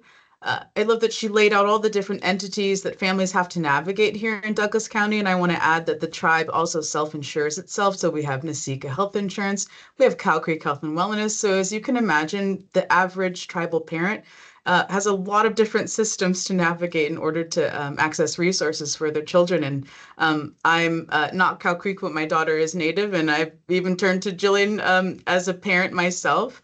To navigate the resources for her because she is a child of special needs. And so this is really what I value the hub for, is that they're at the center. They truly are a hub, between all these different networks and can walk parents through the different systems one by one.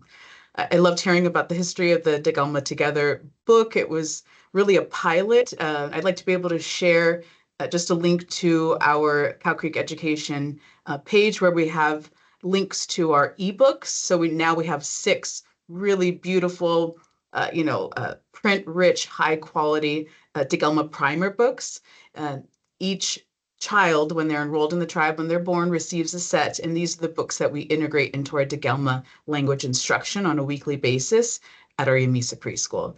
So I'm not able to pop it into the chat, but you can visit cowcreekeducation.com, and then you'll see the Takalma language page.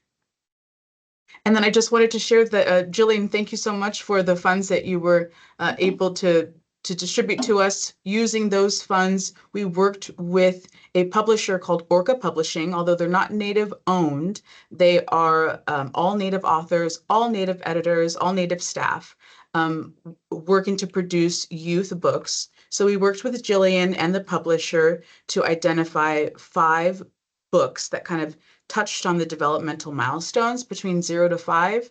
And using those funds provided by the hub, we were able to send home a set of 5 books to every tribal member ages 0 to 5. And so we can't thank you enough. We still get calls from all of our different parents.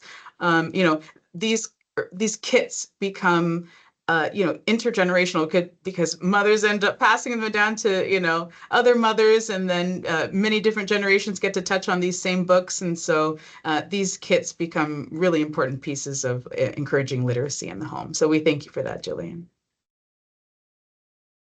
That's it. Thank you, Jennifer, for being such a partner. What I also wanted to add, as you and I worked together, and as I worked with Julie, you both told me, when I brought up early literacy funds, you both told me, well, we're okay. We got early literacy tribal funds.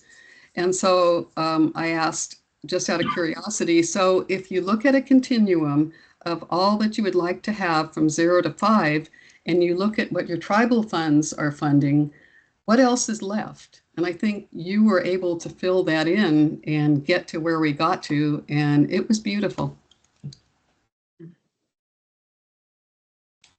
So Thank you. Chelsea, I got a question for them. I'm just wondering, and Jennifer, this may be, yeah, well, you both probably know this. So do you incorporate any of this in a home visiting program? Do you do home visits for your members, Jennifer? We currently do not do home visiting. We do have a social services department that perhaps does do some home visiting, but not at this time. Okay. Okay, thanks.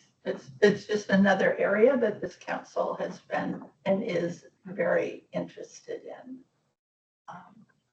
If there are opportunities for funding, we'd be interested in exploring that. We hope there are or wish there were. I'm not too sure where we are in that. But great to know that you'd be interested, because that's something that the home visiting committee that Peter Buckley and Peg Miller chair for us. So I'm sure we'll be able to talk about that. Yes, please keep us in mind. We've tried some different strategies of trying to get 0 to 3 families engaged before you meet a preschool. So that is an area that we'd like to grow into. Perfect. That's exactly what home visiting does. It gets from that prenatal up to the preschool area. That's why the council's so interested in it. Thanks, Jennifer. Any other questions of, yeah, Peter? Jillian, I loved hearing the story. Thank you so much. It was just great to hear the history of it. We had a regional meeting yesterday with a keynote speaker who talked about inclusion and belonging. And your story just really kind of illustrates, and one of those lines that really kind of struck me was that co-creating is the highest form of inclusion. When you can create together. I just thought that was a great line. And your story is a living example of it. I appreciate that. Thank you. And I just appreciate the partnerships, and I appreciate my family culture that led me here to be able to listen, to understand, and really, really appreciate history. I loved history, and I still love history. So that's an important piece. I'll turn it back to you, Chelsea. Yeah, I think we can just segue and then open it up for questions once everyone else is done. Nancy and Jamila, I believe, are on the call. Nancy. Oh, wonderful. Very good. Hi. Well, hello, good morning. Let's get started. So we have the opportunity to hear from another hub, Washington County, and partnerships. Let me see here. Let me get myself together here. So we'll hear from Nancy Leon, who's the interim co-director of early learning of Washington County with the United Way of the Columbia Willamette. That is my former place of work, so it's really great to see you here. I love that. And also have Jamila Norton, who's the Early Learning Washington County Parent Advisory Committee member. Welcome to the Early Learning Council. And can we just go right into questions? Yeah. Oh, awesome. So Nancy, if you could talk a little bit about how you have and the work that you've done to approach developing partnerships with tribes and parents, and like what's it look like to keep them engaged in the work? Of course. Well, first and foremost, good morning, everyone, and thank you for the opportunity to speak about something that is not just central to our mission, but also close to my own heart. And, you know, when we think about the partnership with our Parent Advisory Council, which is going to be our main focus, but I will also go into how this impacts the larger context of parents in general. But when we think about that, there is a transformative impact that this collaboration has on our early learning system in our communities. And so at Early Learning Washington County Hub, we do believe that it is something that we may seem simple, but it's often overlooked, right? Parents are the experts of their children and their communities. So our work is not done for families, it really is done with them. And most importantly, it is led by them. And to get into answering the question from the very beginning, our approach has really been relational, not transactional. we have worked to build a new table together, one where our PAC members were not just guests, but they were co-designers and also leaders in the work that we're doing. And so to build this partnership, we started off by meeting families where they are. It wasn't just geographically, but also culturally, linguistically, and emotionally. This meant that there was a lot of outreach, and continue to the day when we have PAC openings, we're doing outreach to communities, inviting them to serve on the PAC, communities who have been underserved or underrepresented in our counties. And so far, we've had numerous cultures represented in our PAC. This includes family diversity, languages that is being represented all across our 10 years that the PAC has been thriving. When we talk about language, we've had individuals who speak English, Spanish, Arabic, Chinese Mandarin, Vietnamese, and I'm sure I missed one or two others. And so this just really has helped us cast a wider net into communities to honor the unique ways that each family engages. And so we do believe that this is a very intentional approach that was started right from the beginning, and it gave us an effort to center the voices that are often pushed to the margins. And so when we think about our BIPOC families, immigrant and refugees, rural and low-income parents, multilingual communities, having this representation has really helped us understand the community climate and how we can best support early education in Washington County. And it's all thanks to having this wide range of voices at the table. And so to end, I just want to say that another important aspect of building this partnership with our PAC was to build trust. You know, I know you were talking about how important that is. And so it wasn't just through a single transaction, but through ongoing presence, transparency, compassion, and also accountability on our side. And so during our PAC meetings, we don't shy away from hard conversations. We actually embrace them, knowing that they are part of that shared growth that can deepen our partnership. We are continually asking for input and reflection from the PAC members. We invite them as experts to be part of conversations and even ask, you know, what else is out there that you want to know more about. And recently during one of our PAC meetings, they shared about wanting to know what's going on with all the budgets and like the home visiting programs. And so, you know, not shying away from those conversations, but really making them a part of that and, you know, helping them see themselves as experts in these topics. Thank you so much for sharing.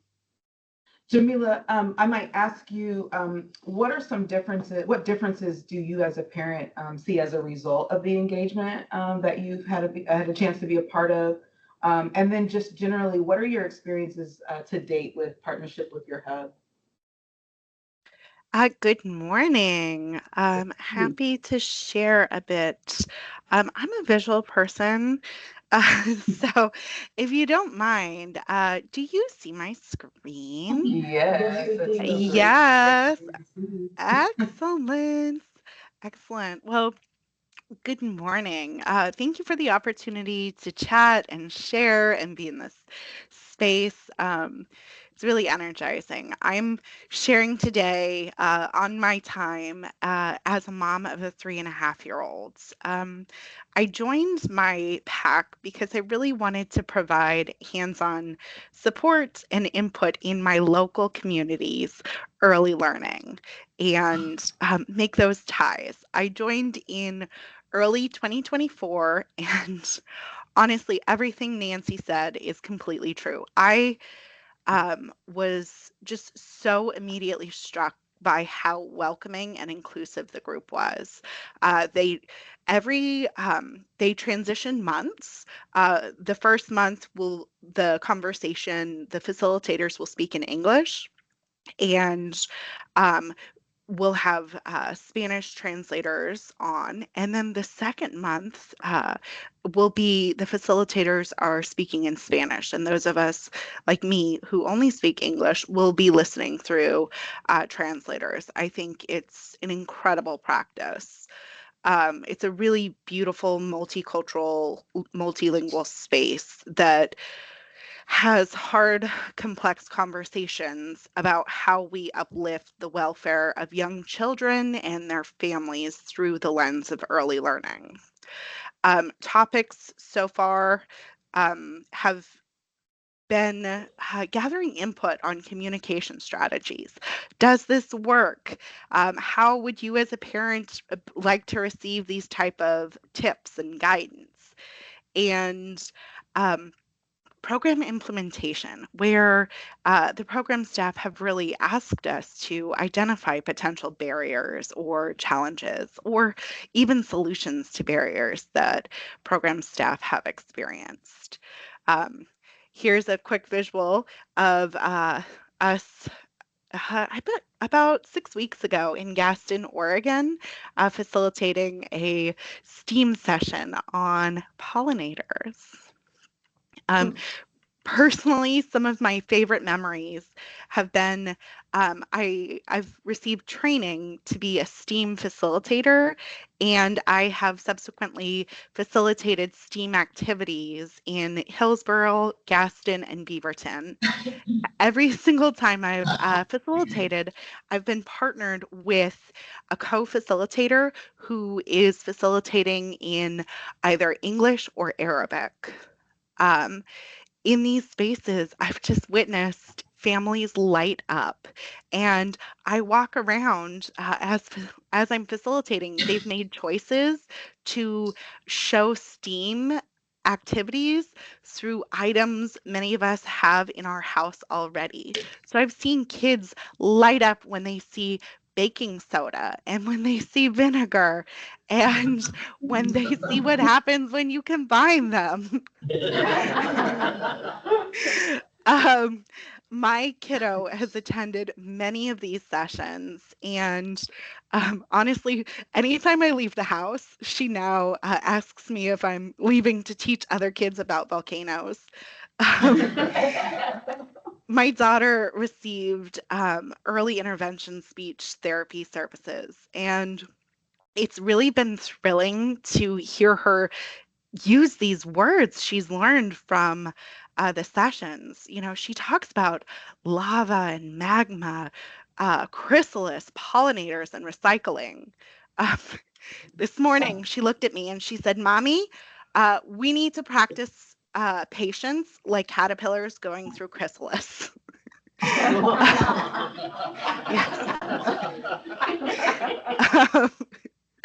Good lesson for us all.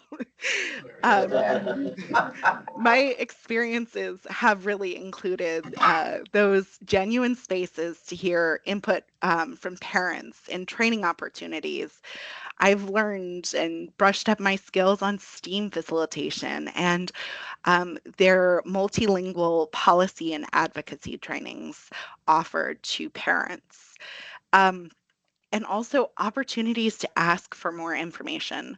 I'll raise my hand. I was the one advocating for more information about home visiting and universally offered home visiting updates. And I also asked that we feature information about health-related social needs and the updates to that program.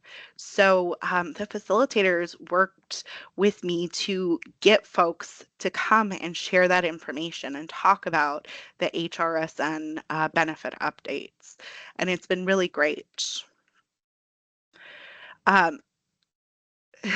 Just in closing, I moved to Washington County in 2019, and I had my child in the midst of COVID-19 when I was working professionally as a responder. I work with families and folks from across the state, and I love it. And in the first 2 years of life, especially, so much of my focus was on survival and building projects across the state. Joining the PAC has really helped me dig into my local community and make connections and have fun and get to know my community better and give back in that more hands-on approach. So just wanted to share that we continue to do volcanoes at home. More than one might think. I'm really thrilled. I'm really thrilled that this program has existed for 10 years and can't wait to help maybe for the next 10. Thank you. Thank you so much. That's wonderful. I love those pictures. I love those homemade volcanoes. Those are awesome. Thank you for sharing. We'll open it up to the council. What questions do folks have of our panelists? Curiosities? Yeah, and I know Jillian is still on the call as well. So Jillian, Is Jennifer going to? I think she had to hop off, but Jillian is here representing her hub. We'll open it up. All right. So questions from council, comments, reflections on your own regions, I think would be interesting to throw in as well. What's happening with partnerships, whether it's tribes or current advisory committees or whatever. Great time to share kind of what other things are going on around the state.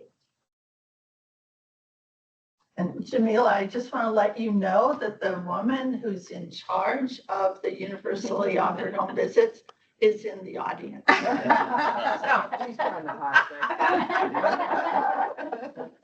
She was thrilled to hear your comment.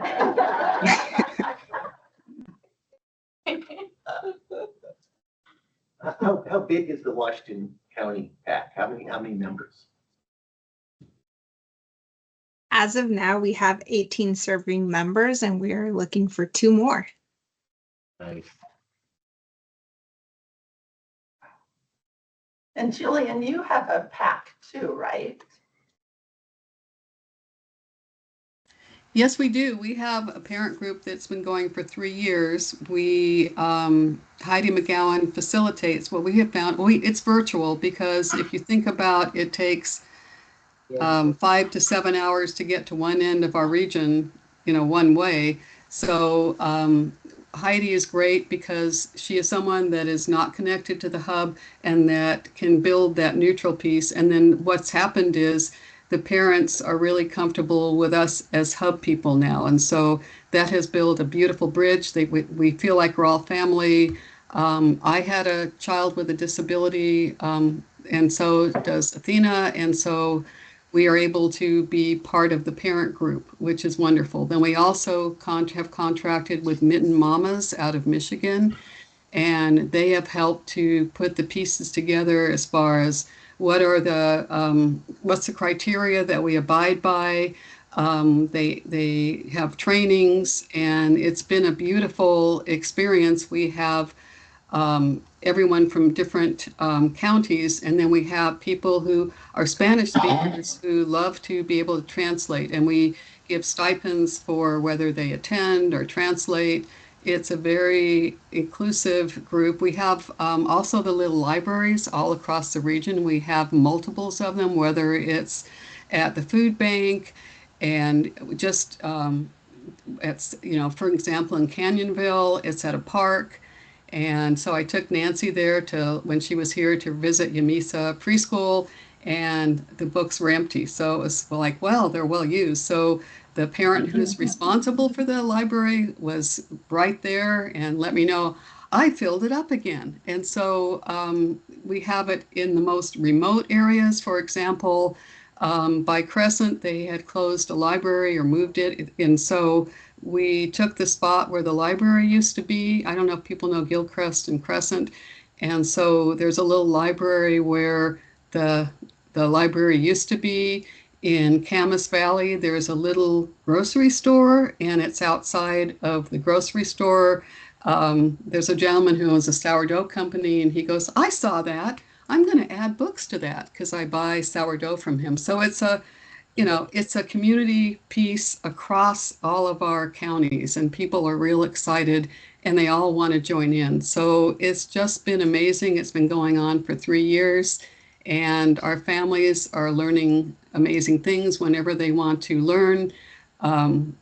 We bring it to them, and we all do artwork together. We send things to them, and so we work together virtually, and they love that, and they love to include their children. And so we look at how can we do this with, the 19,000 plus miles, and we are hoping someday to figure out a way for all of us to meet in the middle and provide the transportation and have a celebration. Great.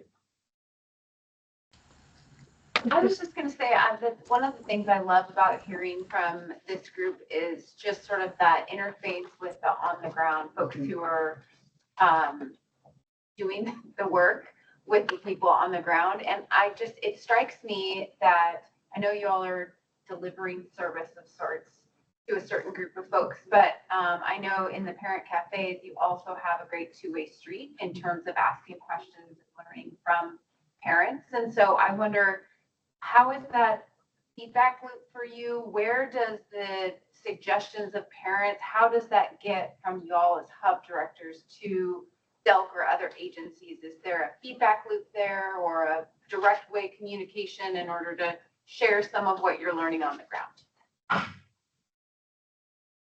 We just had one of our Head Start directors who's working on nutrition on the state nutrition group, and she came and asked for permission because it's our parents group, not ours, and she came and asked questions about breastfeeding for that state coalition and was able to come up with some really interesting information from the parents. So I think they're excited and willing to give information if people want to ask them. I think that to them is wonderful. So if you would like information and you know what it is you want to know and you would like someone to come talk to them, they would be, with their permission, they'd be real excited to give input. I can also add to what Jillian was saying as far as, I think and having our PAC members be so involved and recognized as experts, there's this comfortability. And that's like a shift that we've seen within our county, that they're not just being passive anymore. They're actually getting involved and advocating and sharing these concerns. And so in the similar manner, I know a lot of our PAC members have been a part of a lot of conversations with DELC, been a part of a lot of other places, such as they've helped us present around our community leadership team for those individuals who are part of our community leadership team for pyramid model implementation, and do a presentation at a conference about that work. And so they're sharing it in real life spaces. We also try to do our best that once we receive that feedback, we do immediate changes as best as we can, right, with that feedback. And I can give a really quick example that happened not too long ago around the summer food programs. We had a PAC member reach out and say, hey, like, where do I get these comprehensive list of where all these food programs are and where they're being offered? And so quickly we got working on a flyer with QR codes and also like the main website in case families are traveling and want to do a pit stop for lunch with the kiddos. And so when we it's like when we get that feedback, we immediately start creating changes or creating that resource and tool. And how that then often reflects is through DELC reporting. We'll put it in our narratives, during our PAC meeting, or when we executed this project, such and such suggestions were made by PAC members. So there's a few different ways that we take on this feedback that happens, but the main point really is getting into the work and making those changes as best as we can.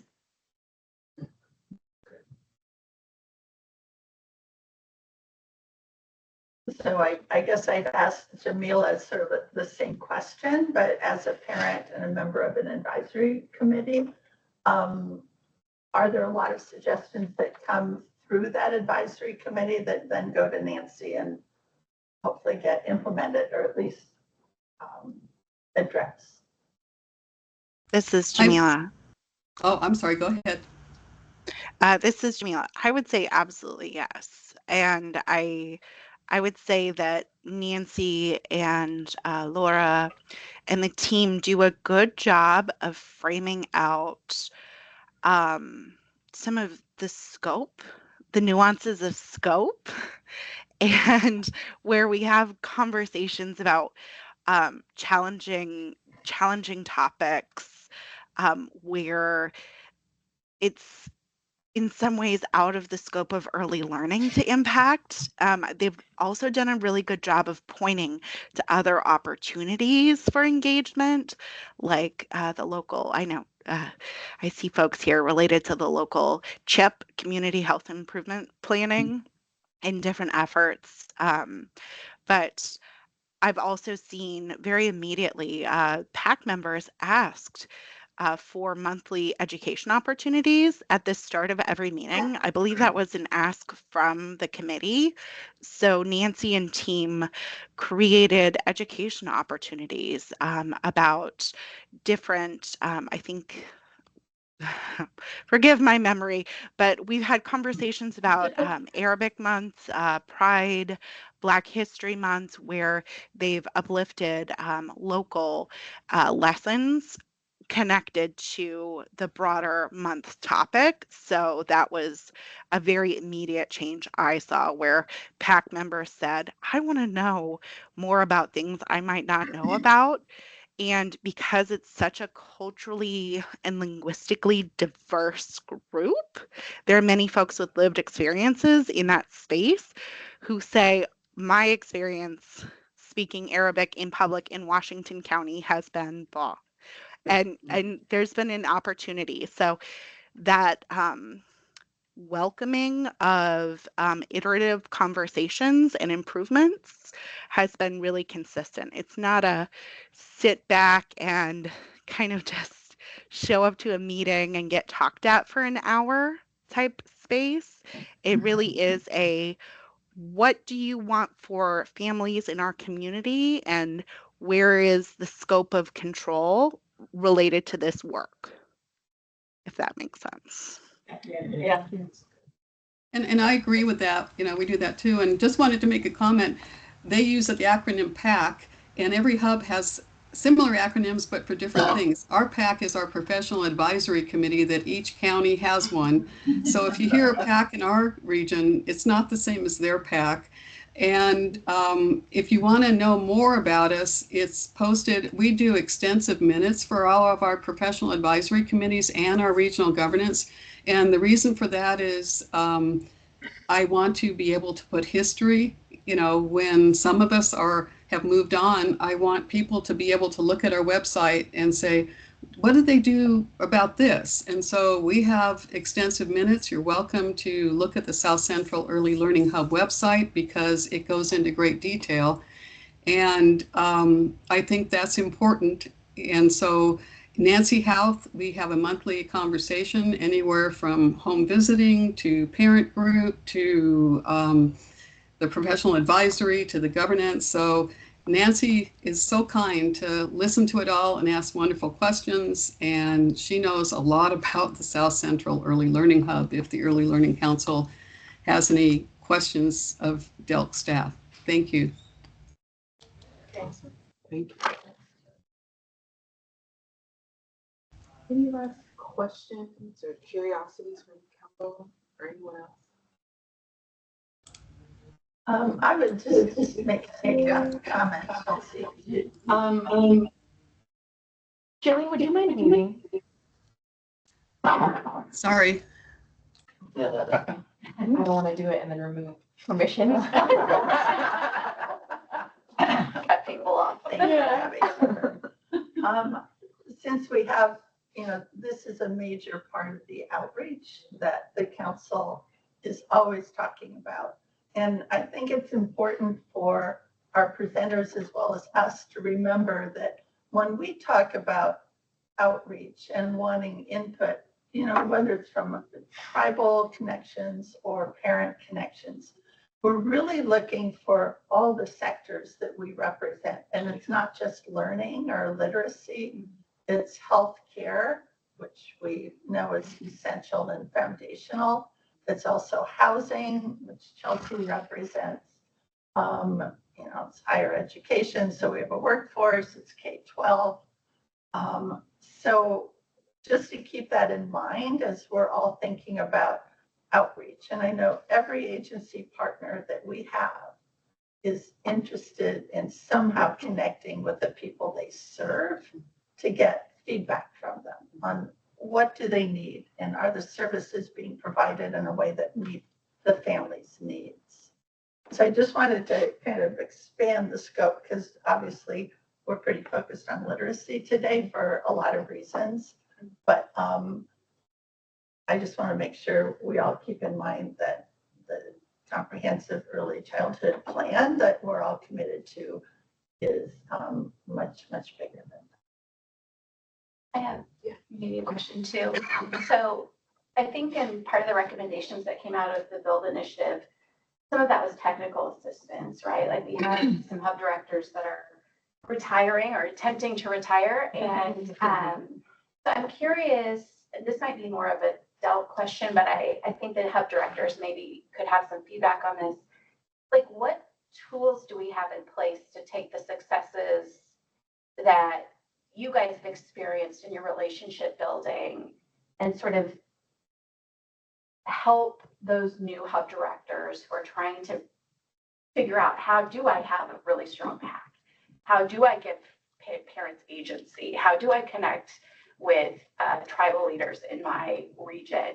How are we sort of taking your successes and helping those other new, especially newbies coming in, kind of get their footing maybe earlier or being able to continue successes for those who are sort of turning over their hub directors?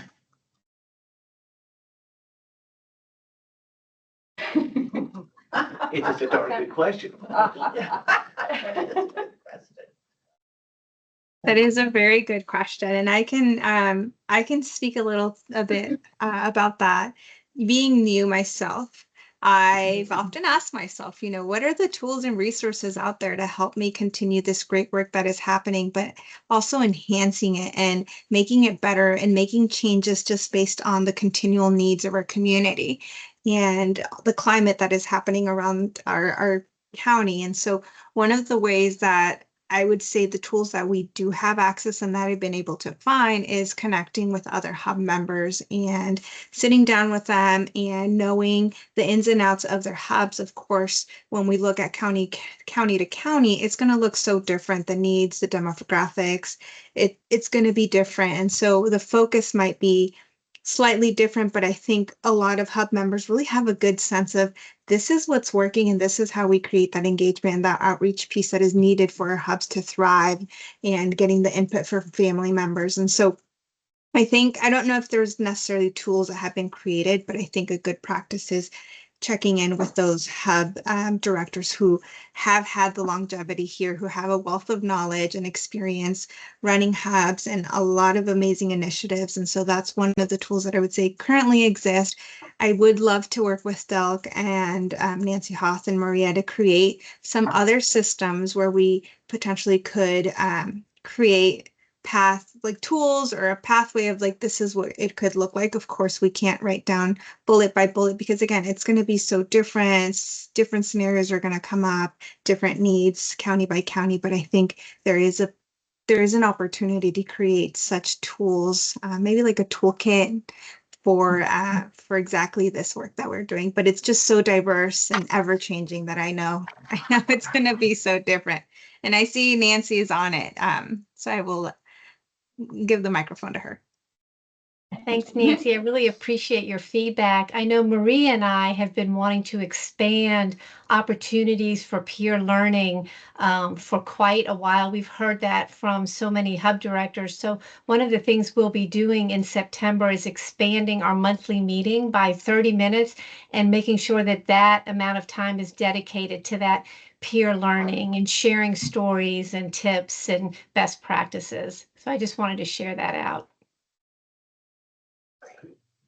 Yeah, I think if I could add to that very quickly, I think this is really the first time that we've had new hub directors in a really long time. So I think this is a really good learning opportunity for Nancy and I, where we've really had the opportunity to really ask those new hub directors, what did you wish you had as you were onboarding? And so I think that has been the questions that we're asking throughout our check-ins.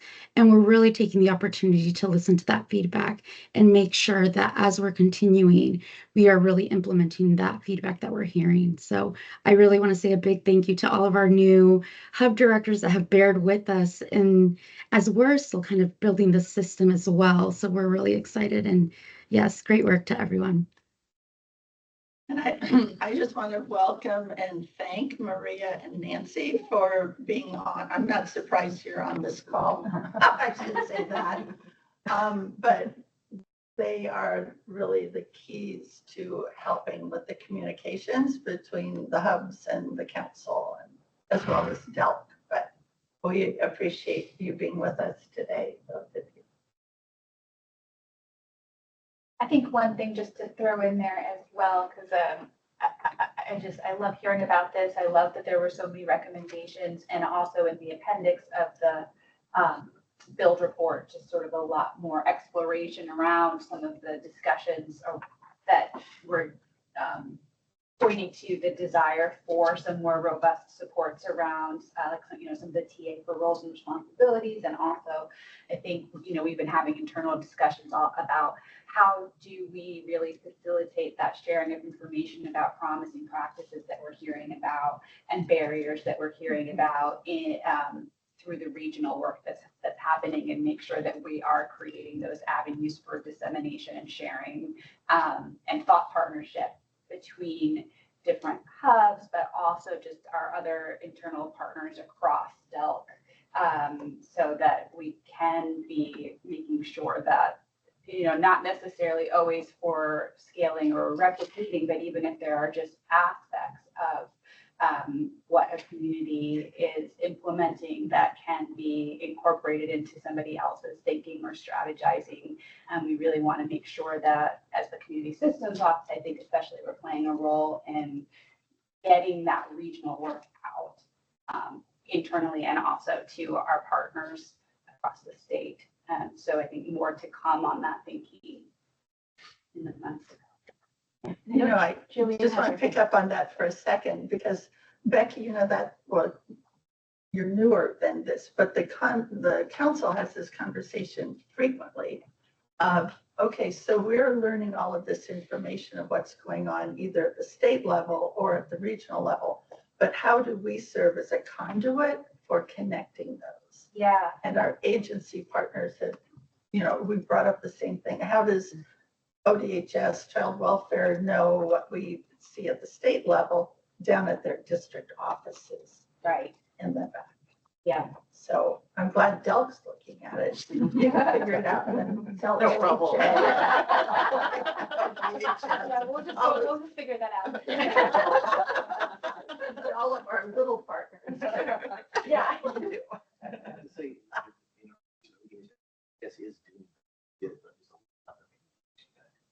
Great. ODHS is, it's an interesting example too, because they have so many regional positions. So they've got, it seems like they just have their own network that, Yeah, awesome. Yeah. Yeah, and then Jillian has her hand up. I just want to make sure that we saw that. Jillian, go ahead. Thank you. The hubs have discussed having some kind of central point, I don't know if it's a Google Doc or whatever, to catalog what we have, because I think even if you did a toolkit, you wouldn't have the wealth of knowledge and the breadth and depth of knowledge. So we wondered if there's a way to have a site to put a lot of this information so people can access it.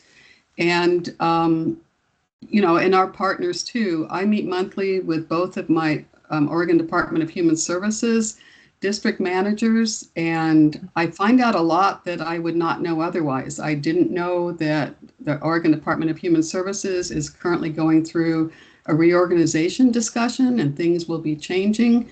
If I didn't have the local conversations, I don't know that I would have known that. So how do we share that knowledge together so that we can all move forward locally and statewide? Just wondered. Yeah. Good.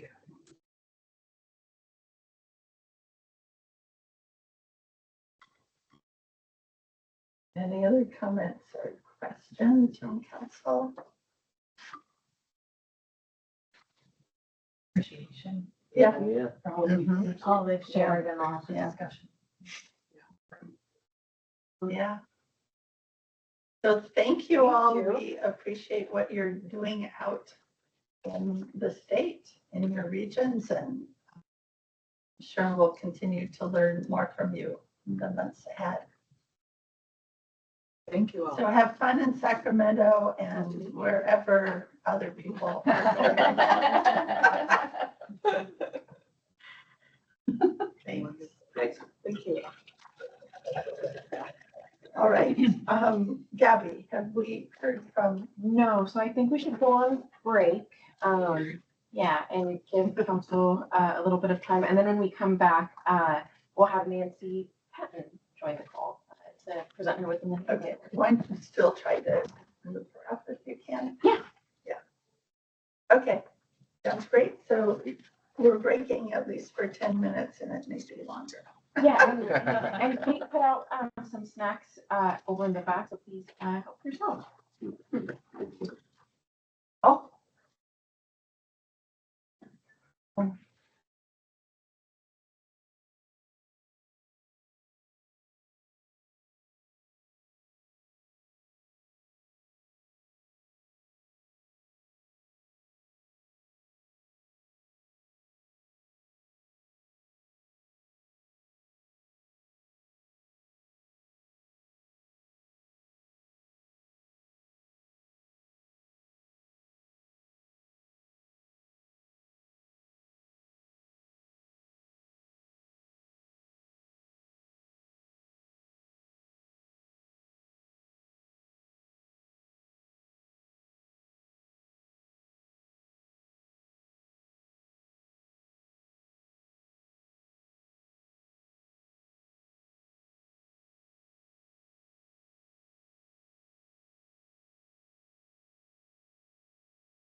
Okay. Muted. I believe Nancy is on the call. Nancy, just want to make sure that you can turn your camera on. Oh, great. Thank you, everyone. Hi. Okay, you're good to go, sir. All right. Welcome, Nancy, and whomever else is joining. Quite a crowd there. How fun. Well, we are very excited to be able to reinstate the Lynn Anglin Award.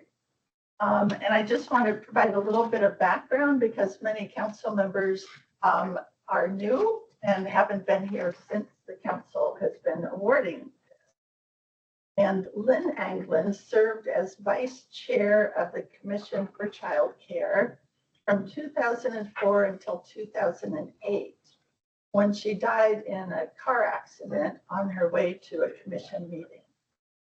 And Lynn was a former owner of a child care center, which she opened to benefit her employees. And she personally understood that high quality child care is central to thriving communities, businesses, families, and young children. So honoring Lynn's legacy as a champion for Oregon's next generation, this award recognizes people and organizations who improve safety, quality, affordability, and access to child care.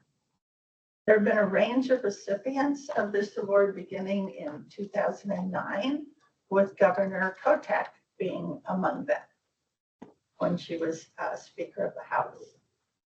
So on behalf of the Early Learning Council, I'm thrilled to be able to reinstate Lynn's legacy by recognizing the tremendous contributions of those who are continuing to work today. Now, fortunately, our fellow council member Liz from our Campbell has worked with Nancy, and so Liz will be presenting the award. And congratulations to Nancy. I don't know how to make this.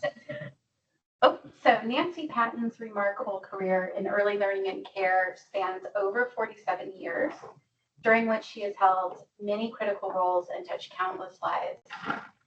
Just some of the roles she served as our in-home childcare provider, Head Start, early Head Start teacher and home visitor, Head Start eligibility specialist and childcare coordinator, a trainer for childcare partners, and a childcare provider specialist and database coordinator. Most recently, Nancy served as the director of Childcare Partners, which is the childcare resource and referral of Gillum, Hood River, Sherman, Wasco, and Wheeler counties.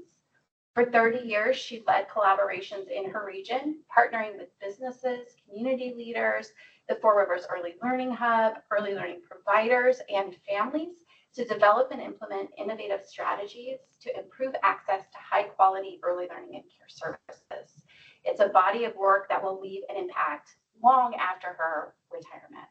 Her passion, leadership, and unwavering commitment to young children, families, and providers has solidified her legacy as an early childhood champion throughout the Columbia Gorge, Four Rivers region, and our state. So it is my privilege to recognize that legacy today by presenting Nancy Patton with the Lynn Anglin Award. All right.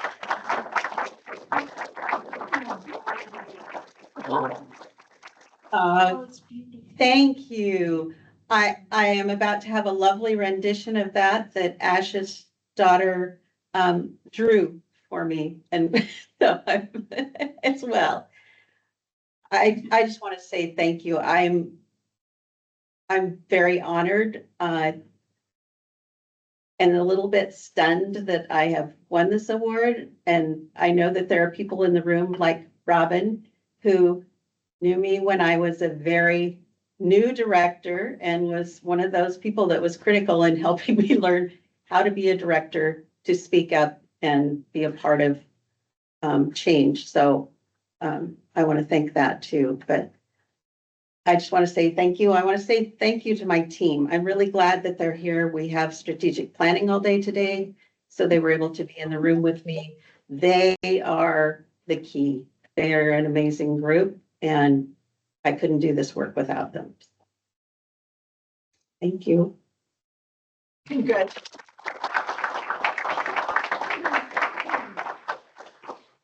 And thanks for the many roles you've played, Nancy. As I was listening to the list that Liz presented, I don't think you're 100 years old, but Yeah. to have done all of those. Those roles all at the same time, you know? When you work for Good Start, you wear many hats, so. So yes, I'm not 100 years old. Close. I can relate to that. But you obviously have worn those hats very, very well, and many kids and families have benefited from your service and your passion for the work. So thank you very much. Thank you. Good luck with your strategic planning. We'll be excited to see the outcome of all of that. So you get to lead and leave all of the strategic work to do. Yes. I can give them big plans and then I can retire. Well planned, Nancy. Congratulations, Nancy. What are you most excited about in your next chapter? Well, it's a scary next chapter for me because, as you can tell, my entire life has been engaged in early learning. So I guess my next chapter is spending quality time with my almost 2-year-old granddaughter so that I'm still involved in early learning. Awesome. Congratulations again. And thanks for all of your work and your service. Well, and thank you to all of you for your service and the work that you're doing. There's some amazing people in that room that I do know and have done amazing things. So I appreciate it. Thanks. Thank you. Thank you. Bye.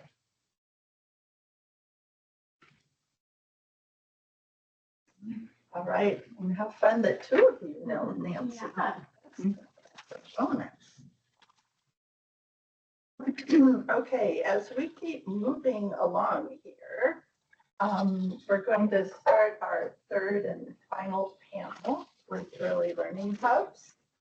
And this one is focused on cross-system partnerships, but obviously we've been hearing about those all morning, right? That sort of is what hubs are. So, but this is trying to be a little more directed in that.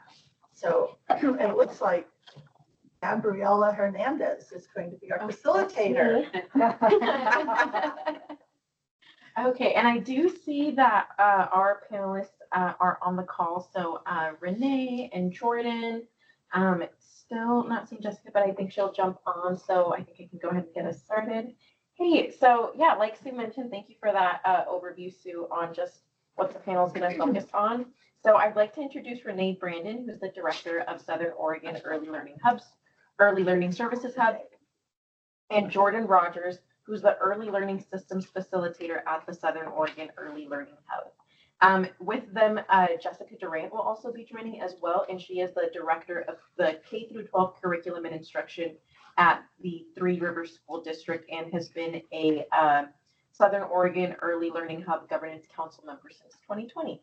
So with that, Renee, I know you have some slides. Let me get those pulled up. And just for council to know, just some of the questions that we have asked this panel is to really kind of touch on how they've approached developing their partnership with this regional partner, which I believe is, and where it started with and how it looks like today, and just sharing some of the successes that they've noticed. And with that, Renee, let me just share my screen and then I'll take it away.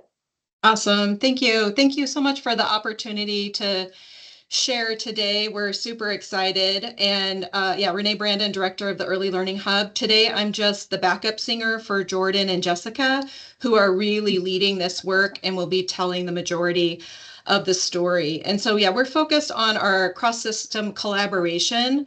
And just to really note, as you did here this morning, Collaboration is the heart of hub work. We could not deliver if our partners weren't showing up, and it becomes very apparent when a key partner is missing. And so we are extremely excited to share today's story. So go to the next slide, please, Gabby. I wanted to just do a tiny little frame up and give some background. So I've been with the Hub for almost 9 years now. And so in 2017, we did a data analysis to try to identify our priority populations for Jackson and Josephine County. And the data showed us that there were a significant number of young parents under the age of 20 who were not engaged in services. And so the stat here is a recent stat. So there's about 175 births to parents under age 20 in our region each year. And so the cumulative effect of that is at any given year, there are several hundred teen parents across our region, many of them not engaged in services. And so our goal with the project you'll hear today is we want to know where they are, what they need, and how we can better serve them. Go to the next slide. And so for the last 20-ish years, Jackson County has had a teen parent partner work group that focused on in-school youth and was facilitated by our K-12 partner. Recently, the Early Learning Hub started facilitating that group and expanded it to out-of-school youth as well, but we didn't have one in Josephine County until right around 2018. And so you can see on the right, we now have a very robust, full partnership of cross-sector partners from different sectors who are engaged in this work. And we have an exciting new pilot project that Jordan and Jessica will be highlighting. And I think that that is all I needed to say, and I will hand it over to Jordan to introduce herself and get us started. Thank you. Yeah, like Renee said, Jordan Rogers, I work on the team at the Southern Oregon Early Learning Hub. Pleasure to be here today. And if you wouldn't mind going to the next slide. I'm going to share a little bit about what the teen parent work group in Josephine County has looked like in the 2 or so years that I've been with the Hub and helping to support and facilitate that group. We meet on a monthly basis, and on a regular basis, partners come together to share updates on their programs with the federal funding changes, if that has any impact to what they're being able to offer into the community, ongoing community events that they're offering, and maybe inviting other organizations to participate, as well as share with families, partner presentations, which we also do on a monthly basis. We share part of our time to allow programs to come in and share what it is that they're offering, with a focus on how they support teens and parenting teens, and what might be the best way to refer someone to their services, be it the point of contact, be it a Unite Us platform referral, what that might look like for the other organizations in the room. And that leads to troubleshooting supports if they're working with a teen and they're saying, we're having a really hard time accessing this resource. What can we do to get this teen some support? And so that's either sharing a point of contact, a referral, or finding a way that we can provide those wraparound supports for teens in the community. And as the group has gone on, we've noticed a big gap in school district leadership representation, and many partners in the room, including myself, didn't know what it looked like when the school district identified an expecting teen or a teen parent in their district. What did that look like? What did support look like? And now I'd love to pass it over to Jessica Durant to share what that has looked like for Three Rivers School District. Thanks so much, Jordan. Jessica Durant, I'm the Director of K-8 Curriculum and Instruction in Three Rivers School District. And previously, before we had this collaboration, our teens in our teen parents in the district, we would have our district nurse connect with them to find out if they were accessing medical care, if they were on the Oregon Health Plan, if they needed any support but I will tell you it was minimal. Our district is very vast geographically. We are the county part of Josephine County and serve four of the 6 poorest zip codes in Oregon, very rural. And a lot of our teens have limited access to medical care just because of the geography. And so before our collaboration, we were not meeting the teen parents where they were at, and we're not providing adequate services to them.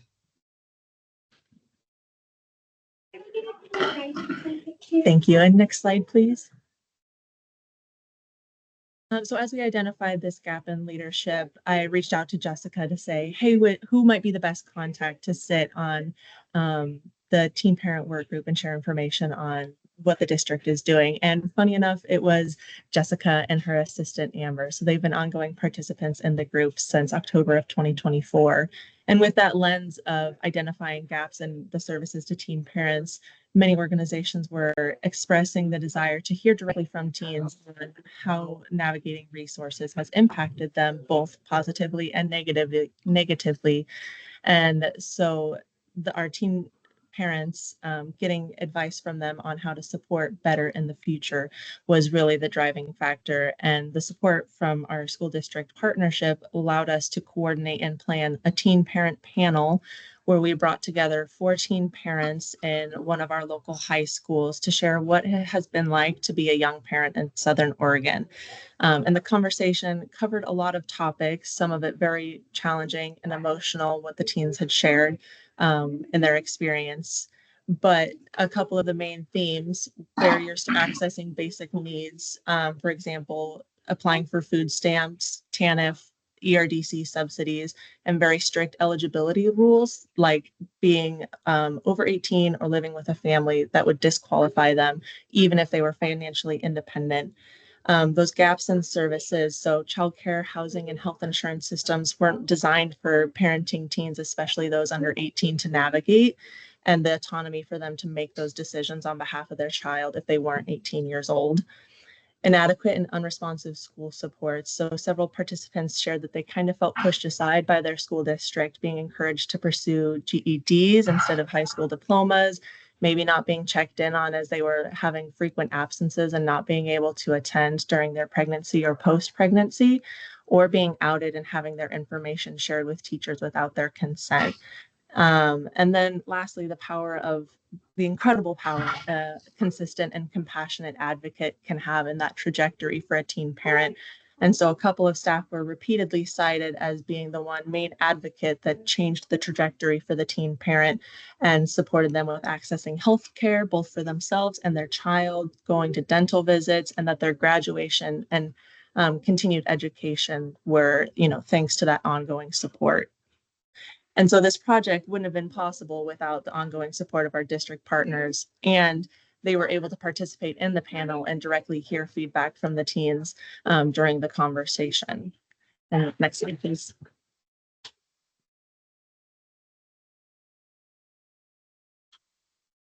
And so the panel just happened in May, so it's still very new. This process is evolving, but we're taking this information and identifying ways that our continued collaboration can improve and change.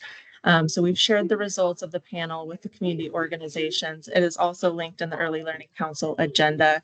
It's pretty robust. It's 21 pages, but it covers both the conversation that we had as well as an anonymous survey that we asked all the teens to complete, as well, with information on how they prefer to receive resources, who are their most trusted supports, and some of their confidence navigating parent education and child development topics. And so from all of those results, we're working to identify additional resources and referrals that can be used to support teens in the school district when they're identified. So what are those quick wins, low barrier resources that we can share with teens as the districts identify that they have an expecting teen in their community? How can we create teen or youth friendly guides on navigating the resources so they don't see those as additional barriers in their way to accessing resources? Finding additional ways to empower teen parents and elevate their voices and stories. Maybe it's a future panel, maybe it's an advisory council with parenting teens to give ongoing feedback. Identifying trainings to improve teacher and staff relationships with teen parents. We piloted a trauma-informed training for a school district in Jackson County and would love to explore offering that in Josephine County as well, and keeping young parents engaged in services. And I can pass it back to Jessica to share what that would look like for Three Rivers. Thanks, Jordan. So as a result of the collaboration with the Southern Oregon Early Learning Hub, we now have resources, and not just a couple. I have a giant spreadsheet, and as someone who loves spreadsheets, I also love to connect kids and families to resources in our community. And the list of resources is robust, and it's something that I've never had in 8 years in this position. I now feel fully informed to be able to support our teen parents. I don't have the answers, but now I have a list of people who are willing to help, who want to help. And if they don't know, they can help support a student who is struggling getting on the Oregon Health Plan. I can talk to my my local FQHC and say, hey, can you help them apply? Like, I know where to go now, and that's super powerful. Just 3 weeks ago, I had a student, actually a success. She walked across the graduation stage. Should deliver here in the next week or so. She graduated with a full diploma. And I will tell you, currently she and the child's father are living in their car. And just because she's graduated, she lives in my community, and I have an obligation and a moral just caring to help this student who graduated from us. And now I have a list of resources. So I just met with our Siskiyou Community Health just about 3 hours ago. And we're connecting this teen with a family social worker who is going to kind of swoop in, make sure that they have diapers. Do they have water? Do they have, as of 3 weeks ago, she didn't even have any baby clothes. Just those basic needs that now I have resources to connect to. So the student won't fall through the cracks. I'm confident about that part, and it is through the collaboration that I can 100% guarantee that we will do everything we can, because we're working together and not in silos. And that is just so incredibly powerful in this community.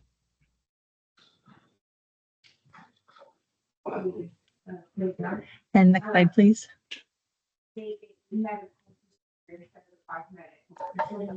And so moving forward, like I said, this is all still pretty new and evolving every day.